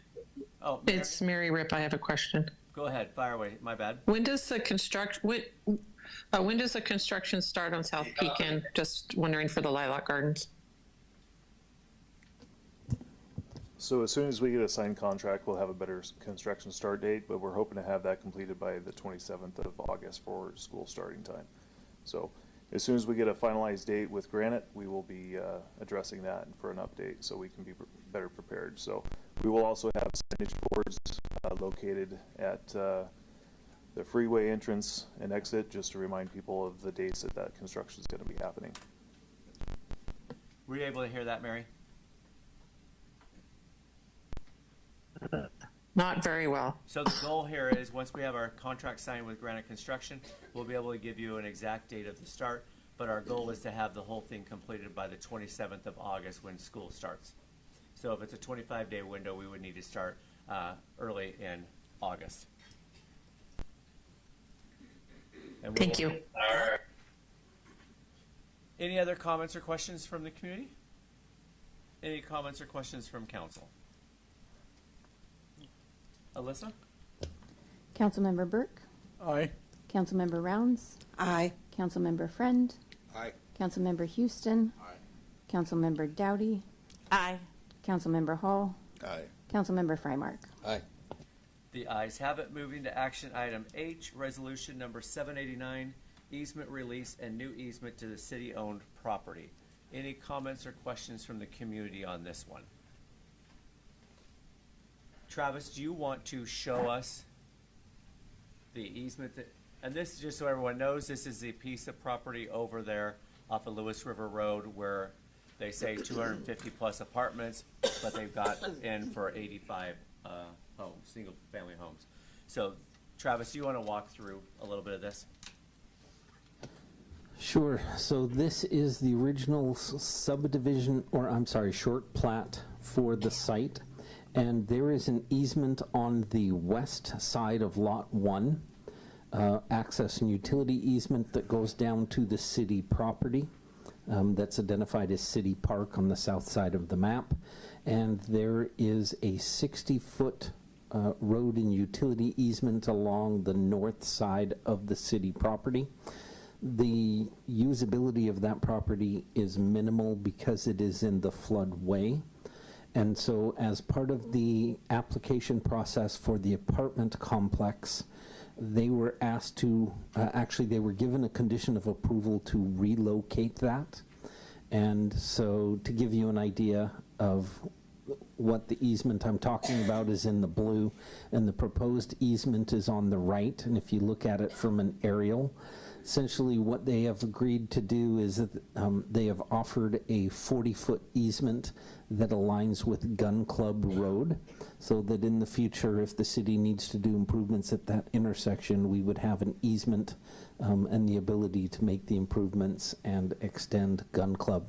So right now, there currently is a driveway access at that point. It is not within an easement, and anybody who uses it is technically trespassing on their property.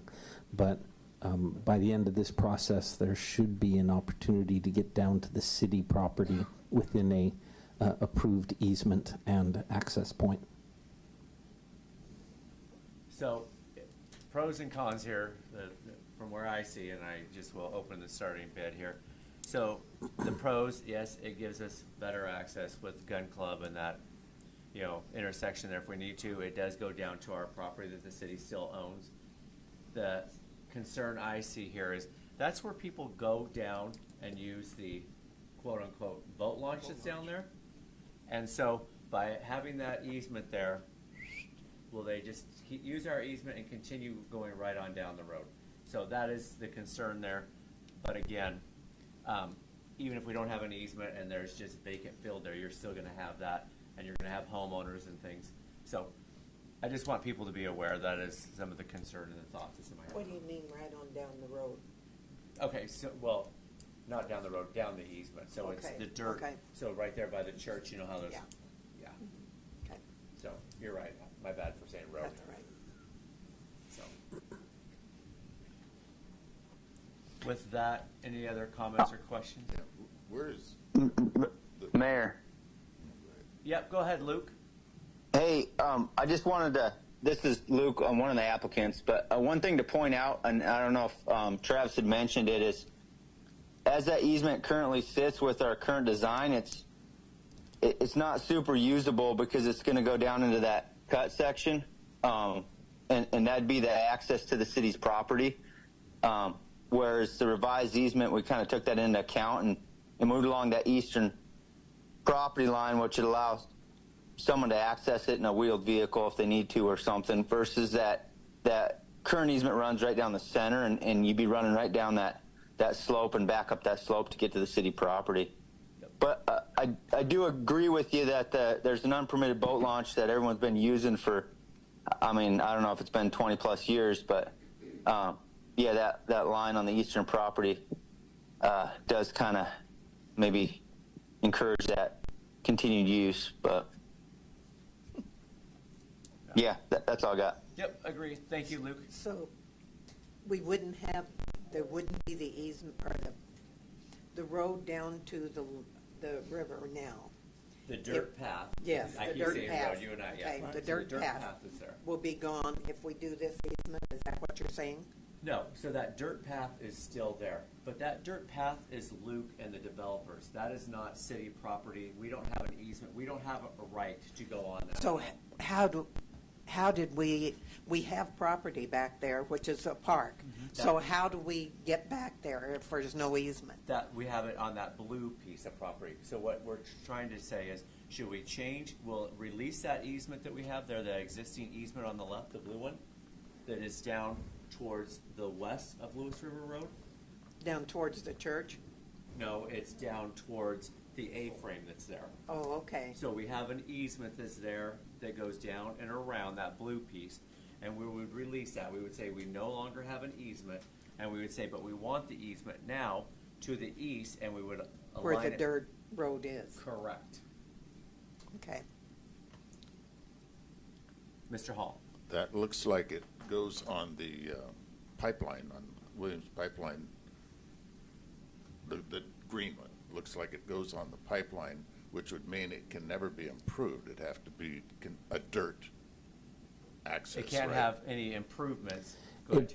It does, and Williams Pipeline specifically said that they like the access points to be as close to perpendicular as they can.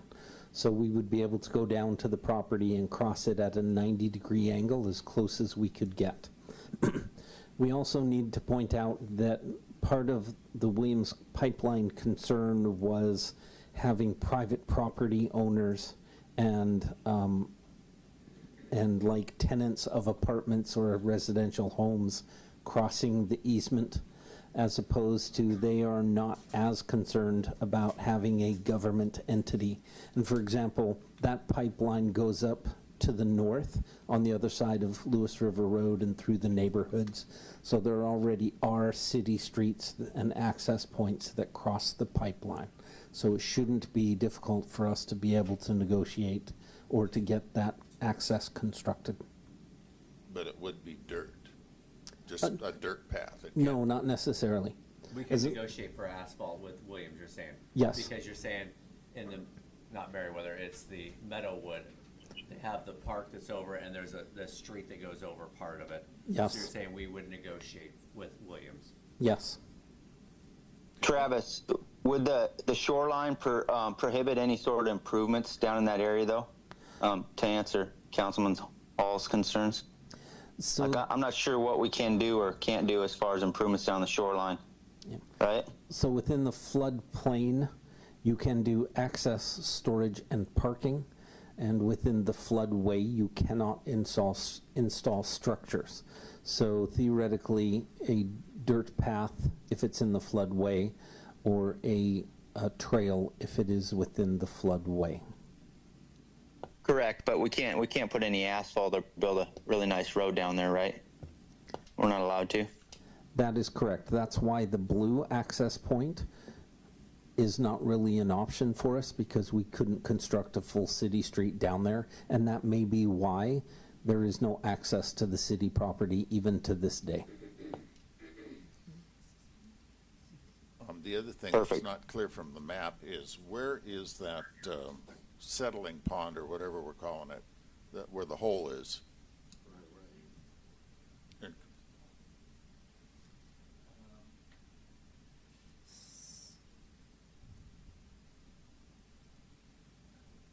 Is it beyond the lower point of the green easement? So unfortunately, I don't have a laser, but it is actually like an upside down U that surrounds the city's property. And so it's between the city property and, or it's between the blue and a little bit to the north, just above the blue. So it's down the east and the west side, down to approximately where the green line is. So I can, do you have a right? So that's where the hole is, you're saying, is in between the two lines.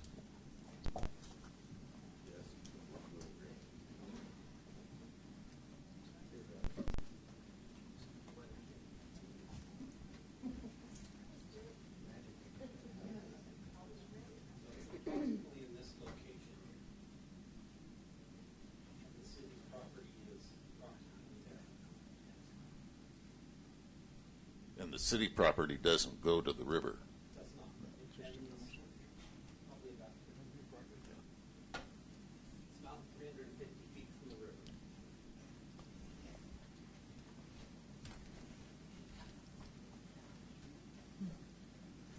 Any other questions, comments?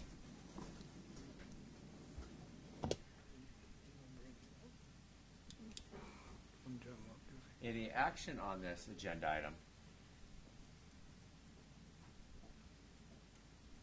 I would move to approve the change of the easement. To release the one easement and approve? I'll second. So I have a motion and a second. Any other comment or concern? I think it's great to align it with Gun Club so that we can do signal or anything down the road. Okay. Alyssa? Councilmember Rounds. Aye. Councilmember Burke. Aye. Councilmember Dowdy. Aye. Councilmember Hall. Aye. Councilmember Freimark. Aye. Councilmember Houston. Councilmember Friend. Aye. The ayes have it. The time is now 8:41, and we will go into workshop on the comprehensive plan update.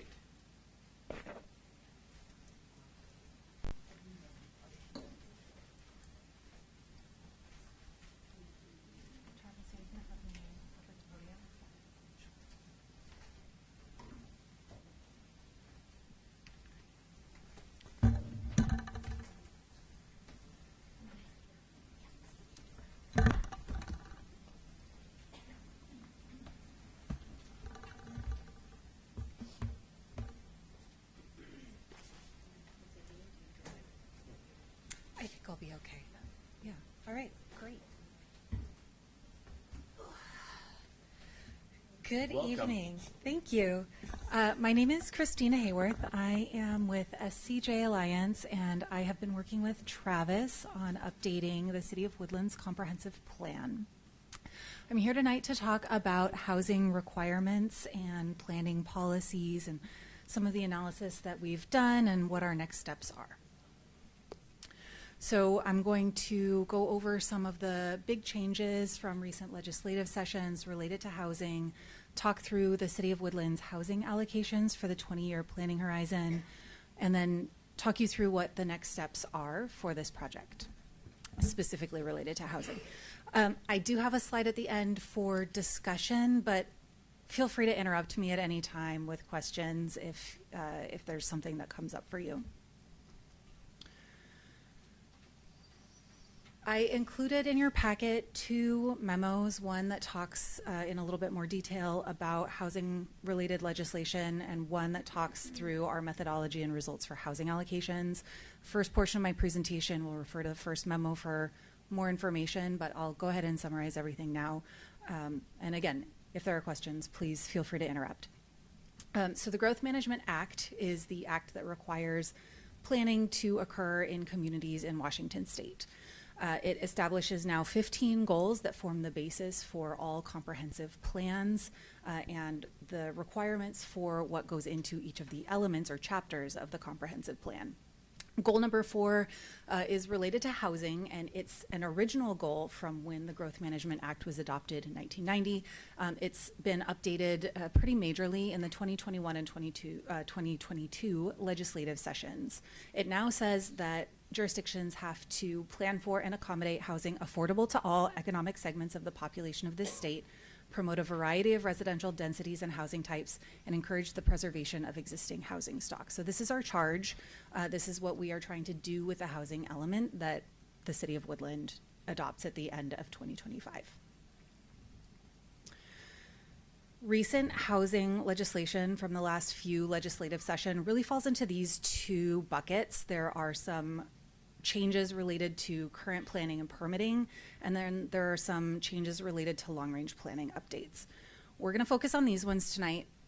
The recent changes have really had a legislative push to increase housing choice and affordability, so housing is more attainable for more people, to allow accessory dwelling units as an easy action toward that first point, to address racially disparate impacts, both current and historical impacts that may or may not be occurring in our communities, and to allow middle housing, which I'll talk about in in a couple of slides. So the first big piece of legislation that changes how we plan for housing in this state is H1 to address racially disparate impacts, displacement, and exclusion. So under the new requirements for planning for housing, we must inventory existing and projected housing needs over 20 years, and this has to be done by income band. So this looks at area median income and affordability levels for people making on the very low, moderate, and high ranges of that area median income. So that's tied generally to poverty guidelines and helps us plan for all of the different kind of units that people who are who make up the great fabric of our communities would meet. We are required to perform a land capacity analysis that addresses all of these different unit types. We're required to consider the location of housing in relation to employment. This is another point towards affordability. People that have some difficulty attaining housing may also have some difficulty getting transportation to places of work. And so we need to consider the location of housing as it relates to employment centers. Consider the role of accessory dwelling units in providing that range of housing options, and identify barriers to delivering housing. Barriers typically meaning regulatory problems that prevent housing from being delivered. We also start to see an emphasis on identifying policies and regulations resulting in racially disparate impacts and the need to work to undo those impacts. Before I go on, are there any questions about HB 1220? Okay. I'm good. The next piece of legislation that I'll introduce is HB 1110. This is the middle housing bill. I want to be clear that Woodland does not meet the criteria for Tier 3 cities that are required to comply with this law. Woodland could consider voluntarily planning for middle housing, and then all of the other requirements that appear in 1110 are taken care of through HB 1220 and HB 1337, which I'll talk about momentarily. I do want to make it clear, though, that middle housing can still be a really valuable tool for communities. Middle housing means middle both in terms of form and scale. So these are typically buildings that are more consistent with the size and appearance of a single family home, as well as middle in density, which means that they have fewer people in them than a typical apartment building, but still more people than would typically live in a single family home. These kinds of units are often more attainable than a typical detached single family home. They're less expensive. They're typically a lot smaller. There's a greater variety in types that meet a greater variety of needs, lifestyle choices, and they're often referred to as gentle infill in that they are typically very compatible with detached single family houses in neighborhoods. So if we're thinking about people who are first-time home buyers, people that are looking to downsize but still want to remain in their neighborhood or their community, this can be a really helpful tool to have available within your code in certain circumstances. So even though we're not required to adopt middle housing regulations here in Woodland, it's something that I want to keep on your radar in case this is of interest as a way to diversify housing choices in the city. The last piece of big housing legislation that I want to talk about is HB 1337. This is the ADU bill.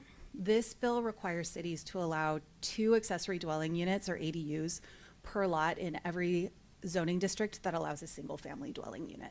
This is a lot of zoning districts, and in this case, regulations for ADUs have to allow ADUs specifically on lots that are conforming to the size requirements, not necessarily to width or depth requirements. They have to allow 2 ADUs, which can be attached, detached, or both. They have to allow conversion of existing structures like a garage or something to that effect into ADUs, and they have to treat ADUs similarly to the primary structure. So they can't have overly burdensome regulations to construct an ADU. What the regulations do not do is allow a pass on any of the other requirements in your code. So they still have to comply with setback requirements, height requirements, lot coverage, critical areas, stormwater requirements. There are a lot of things that still apply, and so ADUs aren't typically going to proliferate broadly in your community. It's just not going to be feasible on every single conforming single-family zoned lot. But it is something that is a change that's coming your way, and Woodland gets to take credit for ADU capacity in our planning work for housing in this periodic update.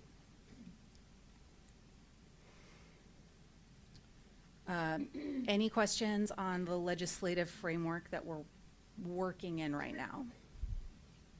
Could you give an example of the middle housing? Is that like townhome, row house? I mean, I'm trying to wrap my head Yes. around what. that is exactly? Those are both examples of middle housing. Okay. And I have some, it's a little difficult to see, but I have some images along the bottom of the slide. So middle housing is a pretty broad spectrum.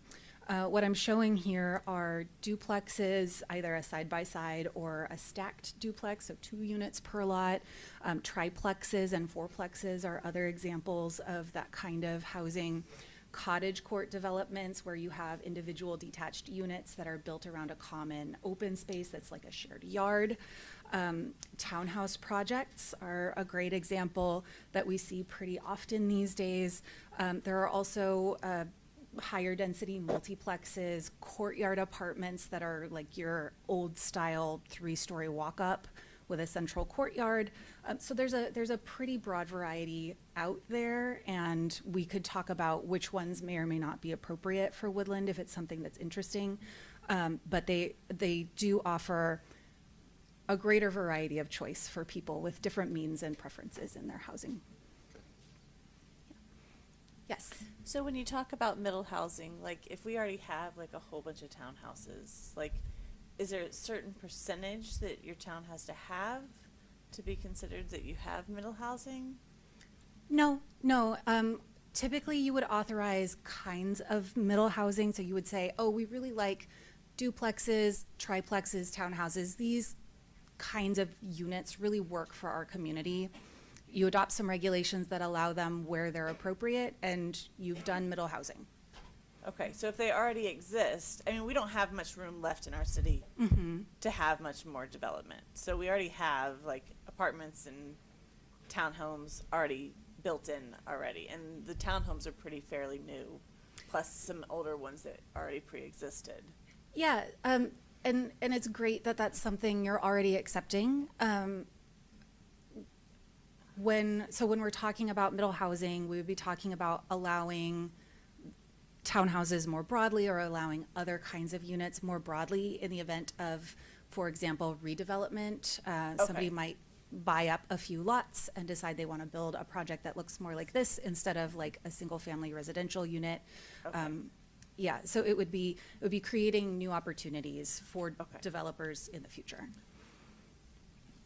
One more question for you. Absolutely. So is the aim that the city is making it easier for a builder, let's say, or developer to build these types of properties, and then we've met the nature of this law? Or, I mean, I'm trying to figure that out. If somebody has property, we couldn't really tell them this is what you have to build on it. So what's the aim of the law? Just to say the city hasn't made it burdensome for someone to do so if they wished to?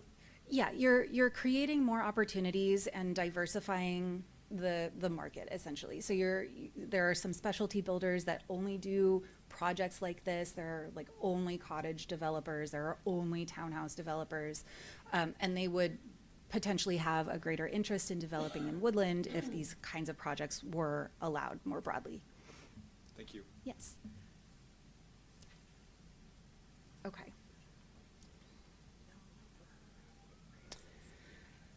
So we have also done the preliminary analysis for housing allocations and land capacity within the city of Woodland. This is kind of a complicated methodology, and it's even more complicated by the fact that Woodland is in 2 counties. So I'm going to go through it. I'm happy to go through it again if we need to. There's also more information in the memo that I provided. So the housing allocation methodology broadly relies on population projections that are taken by the county and assigned out essentially to their jurisdictions, their incorporated cities. Okay.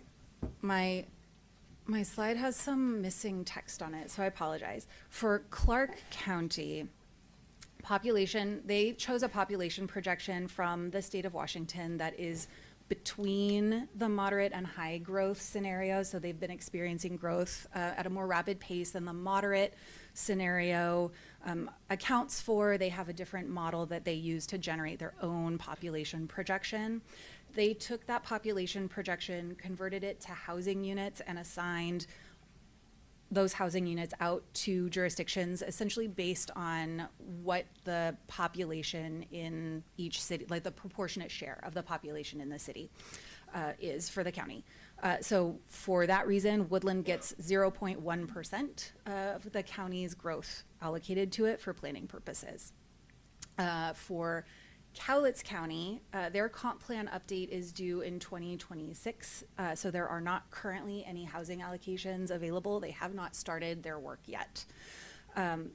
We made some assumptions for Woodland to be able to continue planning for housing using information provided by the Department of Commerce. We use a tool called Housing for All Planning Tool. It's a calculator that the Department of Commerce prepares and makes available.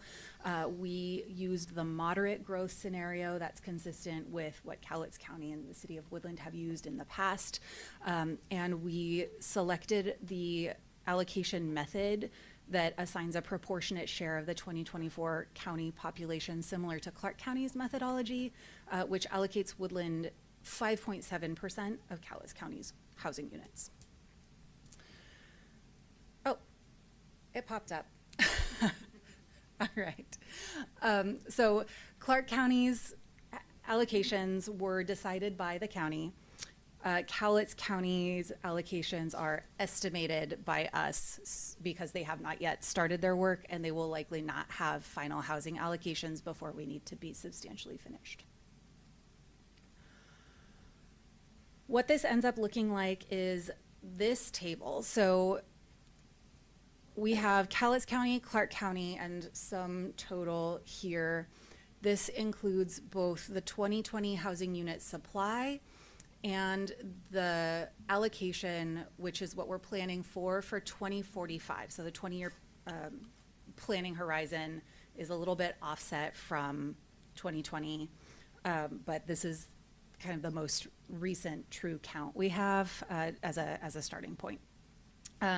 So we understand what the total number of units we need to plan for is.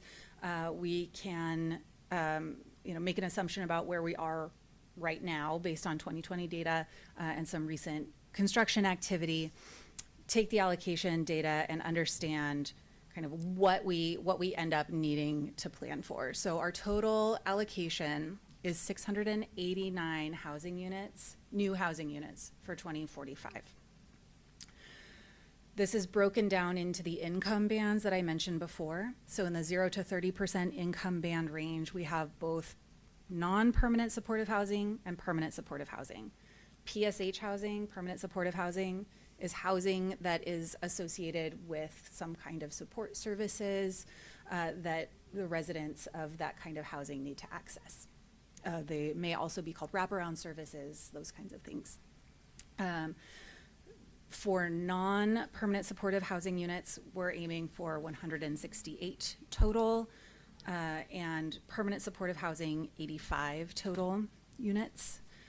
In the 30 to 50% income band range, we're aiming for 156 units, 50 to 80%, 68 units, 80 to 100%, 34 units, 100 to 120%, 34 units, and more than 100% area median income, 144 units total.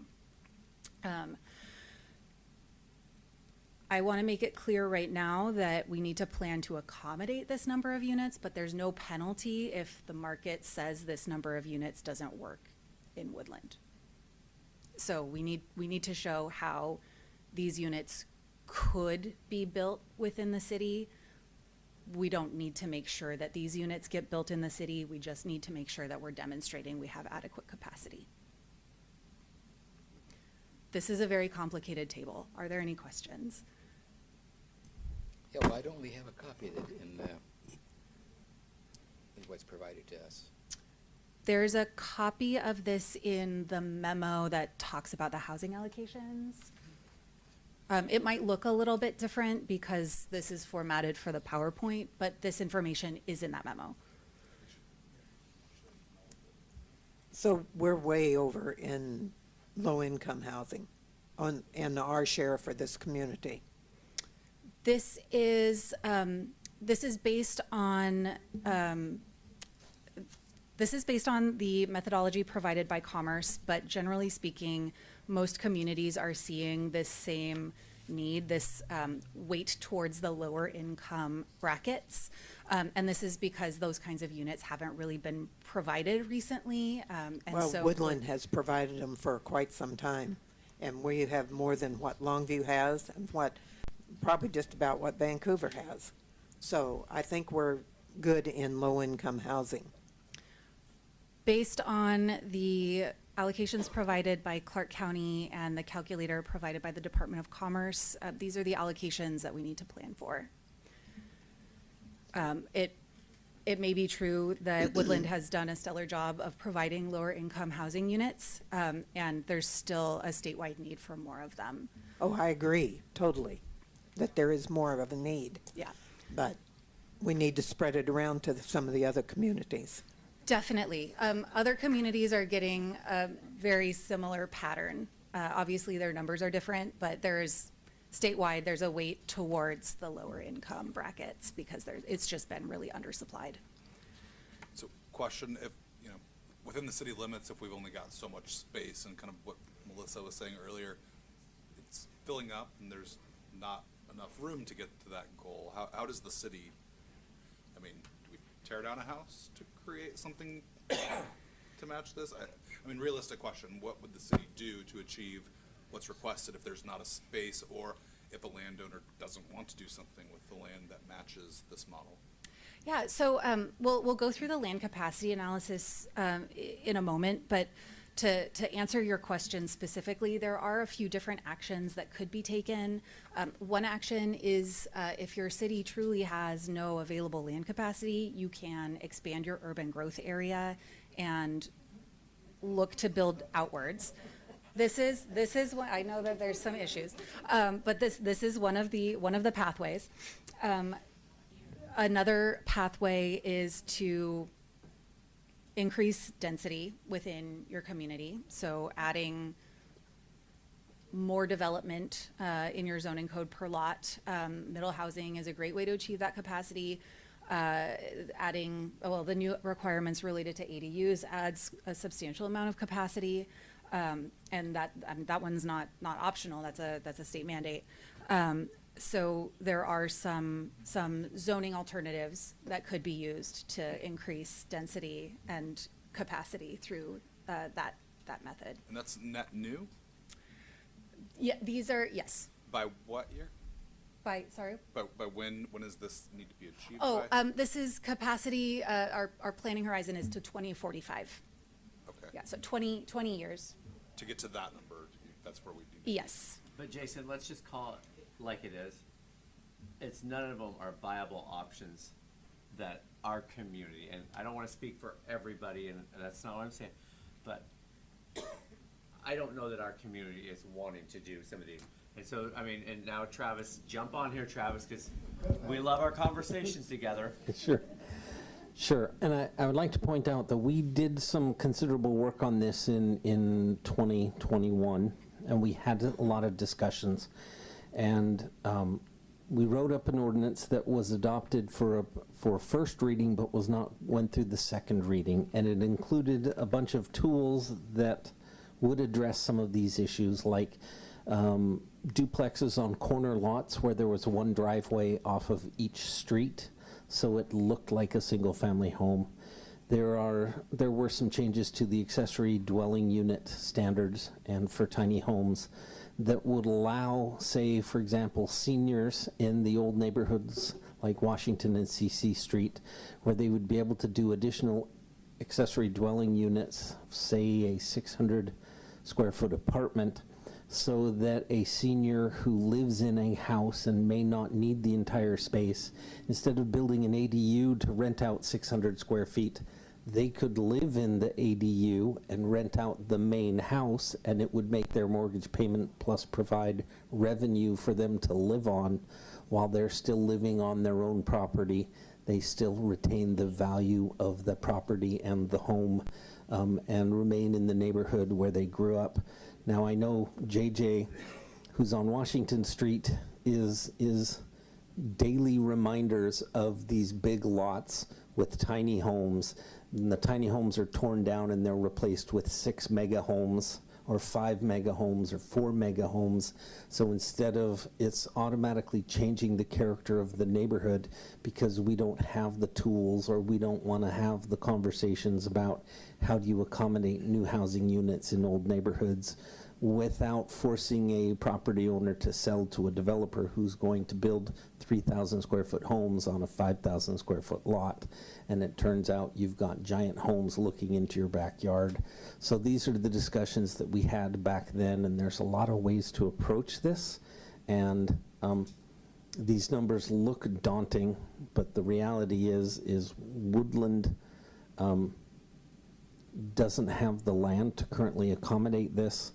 We tried to have this conversation in 1819 about where we wanted to expand our growth boundary, and we are kind of hemmed in at this point where we have to do this exercise. And then when the county updates their comprehensive plan next year, we will luckily at that point be able to go into it with all the information in our back pockets. But unfortunately, we will have missed our opportunity to kind of have them participate in this conversation, but we will be able to participate in their conversation. And whether or not we can accommodate this isn't necessarily the point of planning. It's to ensure that we have the tools. And I'd also like to point out that at the Planning Commission, we are going to be talking about long-term RV occupancy. And you look at this number and it looks awfully daunting, but we may already be considering changes to our code that would allow us to accommodate a large number of these low-income or income-challenged housing units, and that it's already consistent with what's in our community. And so it's not as daunting as you might think. I'm going to be direct instead of beating around the bush here with Travis. So what he's referring to is we talked about Woodland Shores making it long-term. So that is what he is referring to, and that would be going to the Planning Commission. Go ahead, Carol. I think most of the council at the time that we were going through that was okay with a duplex on a corner. They weren't happy with a lot of the other stuff, but they had no problem with that. Yep. Yeah, and just for those of you who weren't here, because I don't think a majority of the council was here at the time, I think there were 12 to 14 options that were in the ordinance, and I think the city had narrowed it down to 5 or 6 that we felt was good for the community. And that work has been done, and if you're interested, you can come by and see me and we can talk about that. And if you want to reintroduce that discussion, now would be the time to figure out how we could accommodate some of these numbers without necessarily going outside of what you consider is the Woodland character. And then one other kind of, I guess, question that pairs with all of that: what happens in non-compliance? So what happens if Woodland just doesn't do it? What does that mean? Is your question what happens if what are the repercussions for not complying with meeting this? Yeah. So you would say, or your question is, what if we don't adopt policies that would demonstrate we have this capacity? Correct. You are potentially ineligible for a lot of state funding for different kinds of projects in your community. That's the big hammer that the state has to mandate compliance. The biggest one that comes to mind, and again, we don't have any guarantee, but would be exit 21, where the state could. Got it. That's where the rubber hits the road, and Travis and I have been having this conversation. Okay. Yeah. At the end of the day, what the state wants to see is policies that demonstrate you could achieve this in 20 years. There is not a penalty for having those policies but not achieving it. But once you have those policies in place, then you have a law that supports correct, this. and then you can't say no at that point. You can't, right, you're opening the door for litigation when you say no to this, but wait, your ordinance is your, so. Okay. Sorry. No, that's quite all right. It's a good discussion, and I recognize that this is really difficult because Woodland is a very mature community in that it is substantially built out.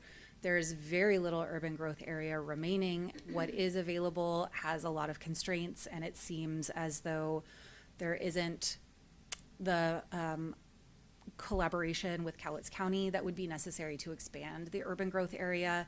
The Clark County portion it doesn't make sense to expand the UGA over there. So I know that we're in a really challenging situation in terms of how we would approach this. But I do want to show what the housing allocations are based on what we've received from Clark County and what we've received from the Department of Commerce's calculator tool for consistency with the new law. Now I'm going to talk through the land capacity analysis that shows what's the gap? What's the gap between what is allowed under code and what we're attempting to plan for. So this land capacity analysis also follows Department of Commerce guidance. The analysis is broken down basically into 3 steps. The first is to identify vacant and redevelopable parcels, apply some reduction factors because we know that new construction needs stuff like roads and stormwater facilities and some of the infrastructure sides of things, and there are critical areas. And a lot of things that impact your total developable area. And then we take that reduced acreage and convert that into potential housing units by income band. We also took this a step further and compared final land capacity to pipeline units and the allocations. So we looked at units that are in some stage of permitting currently, as well as the allocation, so that we could determine where we might go from here. So step 1, identifying vacant and redevelopable parcels. We rely on GIS data and assessor data. We take all parcels in woodland and its urban growth area, and we classify them as excluded from the analysis. So they're developed, they're not potentially redevelopable, they're not vacant, or they're vacant or they're redevelopable. Vacant parcels are parcels of land that have no structures or structures with a very low valuation, less than $50,000. There are some vacant land parcels out there that do have a designated open space use. Those are excluded. They're considered developed, they're taken out of the analysis. So this is just looking at parcels that could potentially be in line for some kind of development during the planning horizon. And then redevelopable land is land that has a strong likelihood for existing development to be replaced with something more intensive. So typically something that is pretty low structure value but higher than something able to be considered vacant, or land that's very large that could be subdivided for a project of some sort, that kind of thing. We find gross buildable acres from this calculation. Then we apply our reduction factors. So we take out critical areas. These are things like the streams, wetlands, and their associated buffers, steep slopes, so areas over 40% slope, floodplains, including their floodways, all of the places that are generally fairly difficult to develop for whatever reason within the critical areas realm. We also deduct about exactly 15% of the reduced land area, so that this is sequential here, for assumed infrastructure needs.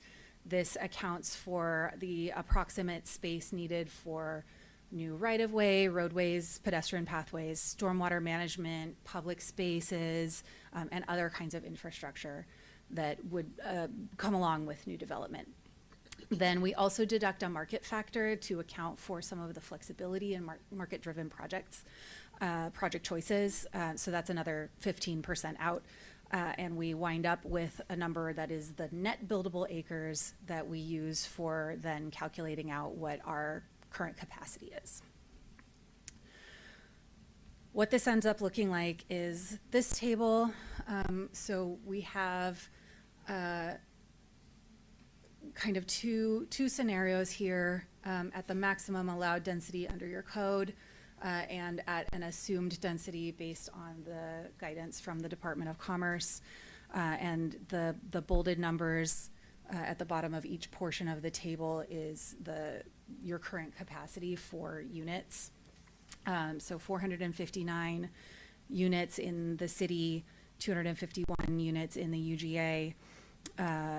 At the maximum allowable density under your code, and that's a little bit reduced, 369 in the city and 201 in the UGA. So that number might sound a little surprisingly high. I hope it sounds like good news now that we've also looked at the allocations. Our next step is then to map that capacity out by income band. So the low density residential zones are typically going to serve the higher income brackets here. Moderate density zones are going to serve more moderate income folks, and then the high density zones are going to serve the lower income folks. That's typically how housing affordability breaks out. So that's how it gets mapped out, and it's generally based on the kinds of housing types that are allowed in each of the zones. So we applied that to your capacity, and we found that you've got a surplus everywhere except in the low and moderate income units in the Clark County portion of the city. Those deficits that are shown in the Clark County portion of the city would be more than made up for by the other surplus within the Cowlitz County portion of Woodland. What's not entirely clear to us at this point is if Commerce will allow us to account for those outside of Clark County. So we still have some further discussion to have with our Commerce rep.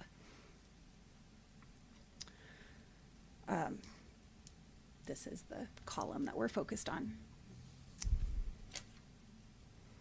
And then you can see, so you can see in this table that we have the unit target or unit allocation, what's accounted for in the pipeline, what the additional development capacity is, and kind of where we're at in terms of whether we're able to meet the allocation with our current zoning, land availability, et cetera. So we need to plan to accommodate 689 new housing units by 2045.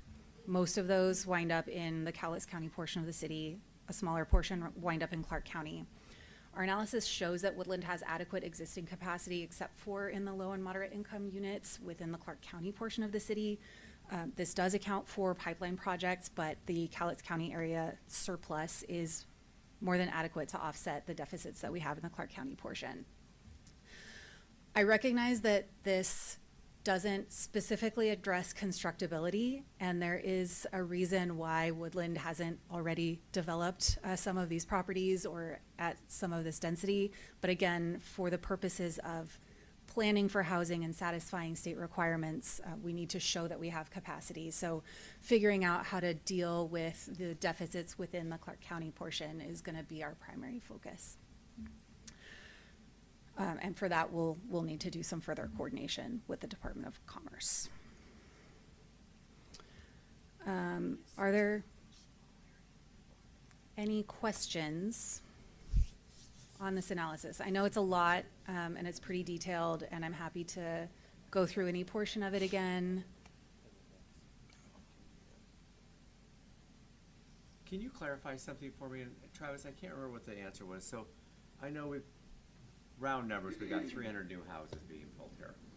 So that 584 will be down to 284 that we would need in the next 22 years. Yes, theoretically, that's why she was pointing out that this is a 20-year projection, and we may, so for example, the number I consistently throw out, and that is we've had 15 units in the last 4 years. And we may see 200 units in the next 4 years, at which point we may not see any more construction for 10 years, and we would still be within this number. Just wanted, as you're looking at, you drive down Lewis River Road and you see all those subdivisions. Yep. Yeah, so things that are permitted under construction now count as your existing supply. They don't count in your pipeline anymore. Things that are in permitting aren't real units yet. because there's no entitlement. So those are, they're in the pipeline unit column versus in your current unit count. Were you gonna say something else, Travis?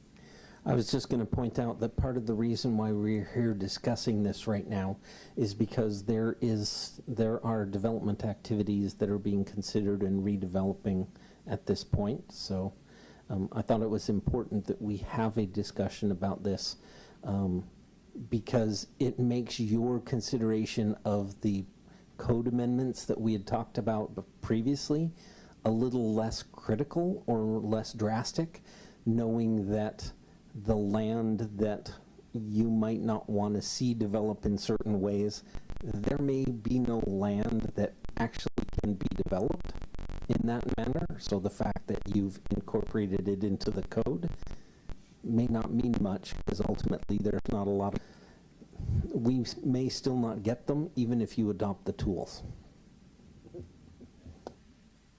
Melissa? I think the concern is if we have land that starts coming in from the county that gets to expand our boundaries. That's when those codes start coming into play, and I think that's what our citizens and us up here are concerned about. It's not what's existing right now, it's what's existing in 10 years, it's what's existing in 30 years, that those start coming into play, that we're starting to think about down the road, not 5 years. So.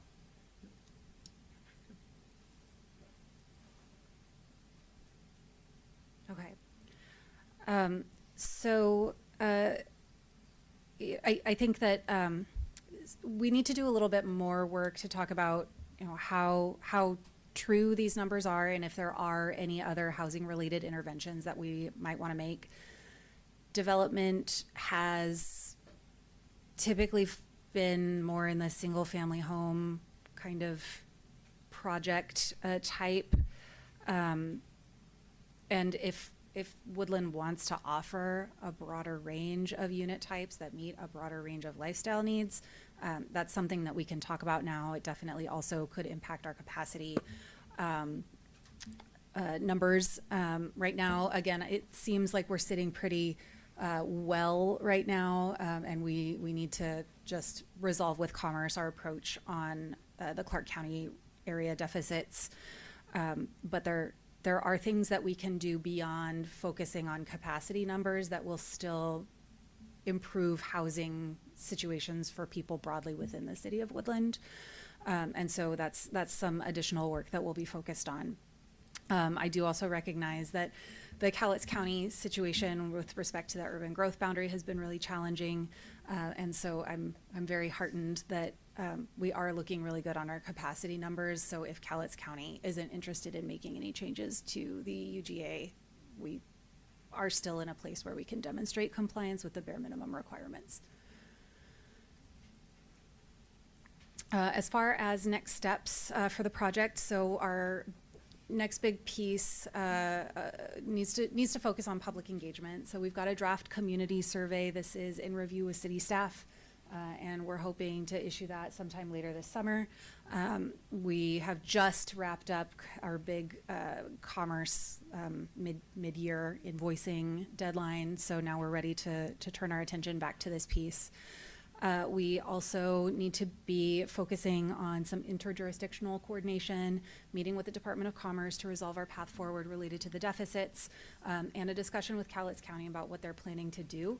And then finally, related to our planning policies, we need to take a closer look at growth scenarios now that we have the allocations and the capacity numbers available to us, decide where and how growth really might occur in a true sense, and then look at making policy updates to the land use and housing elements based on that. Once we've got our land use and housing elements looked at and growth scenarios agreed on, then we'll also be working through updates to the other elements that need to kind of respond to the broader land use discussion. So that includes capital facilities, utilities, transportation, and all the rest. With that, is there any other follow-up discussion? I think Ms. Owens had a question here. Well, I was just some of the slides graphs were very specific. This is within city limits and this is the urban growth area. Some of them didn't really specify.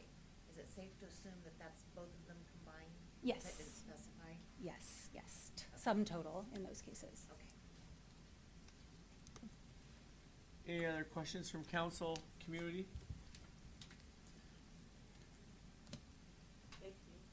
Thank you. I think it was great. I mean, again, council needs to hear the discussions and the concerns that are happening, you know, with this as we progress. So I appreciate you coming down from Olympia and having the conversation with us tonight. Happy to be here. So, Thank you. all right. With that, it is now 9:26 and we will go back into our city council meeting Motion to end meeting? Second. at 9:26, meeting adjourned. I don't know if this was yours or if it was just. Oh, I think it just fell. Thank you. I think it got left here.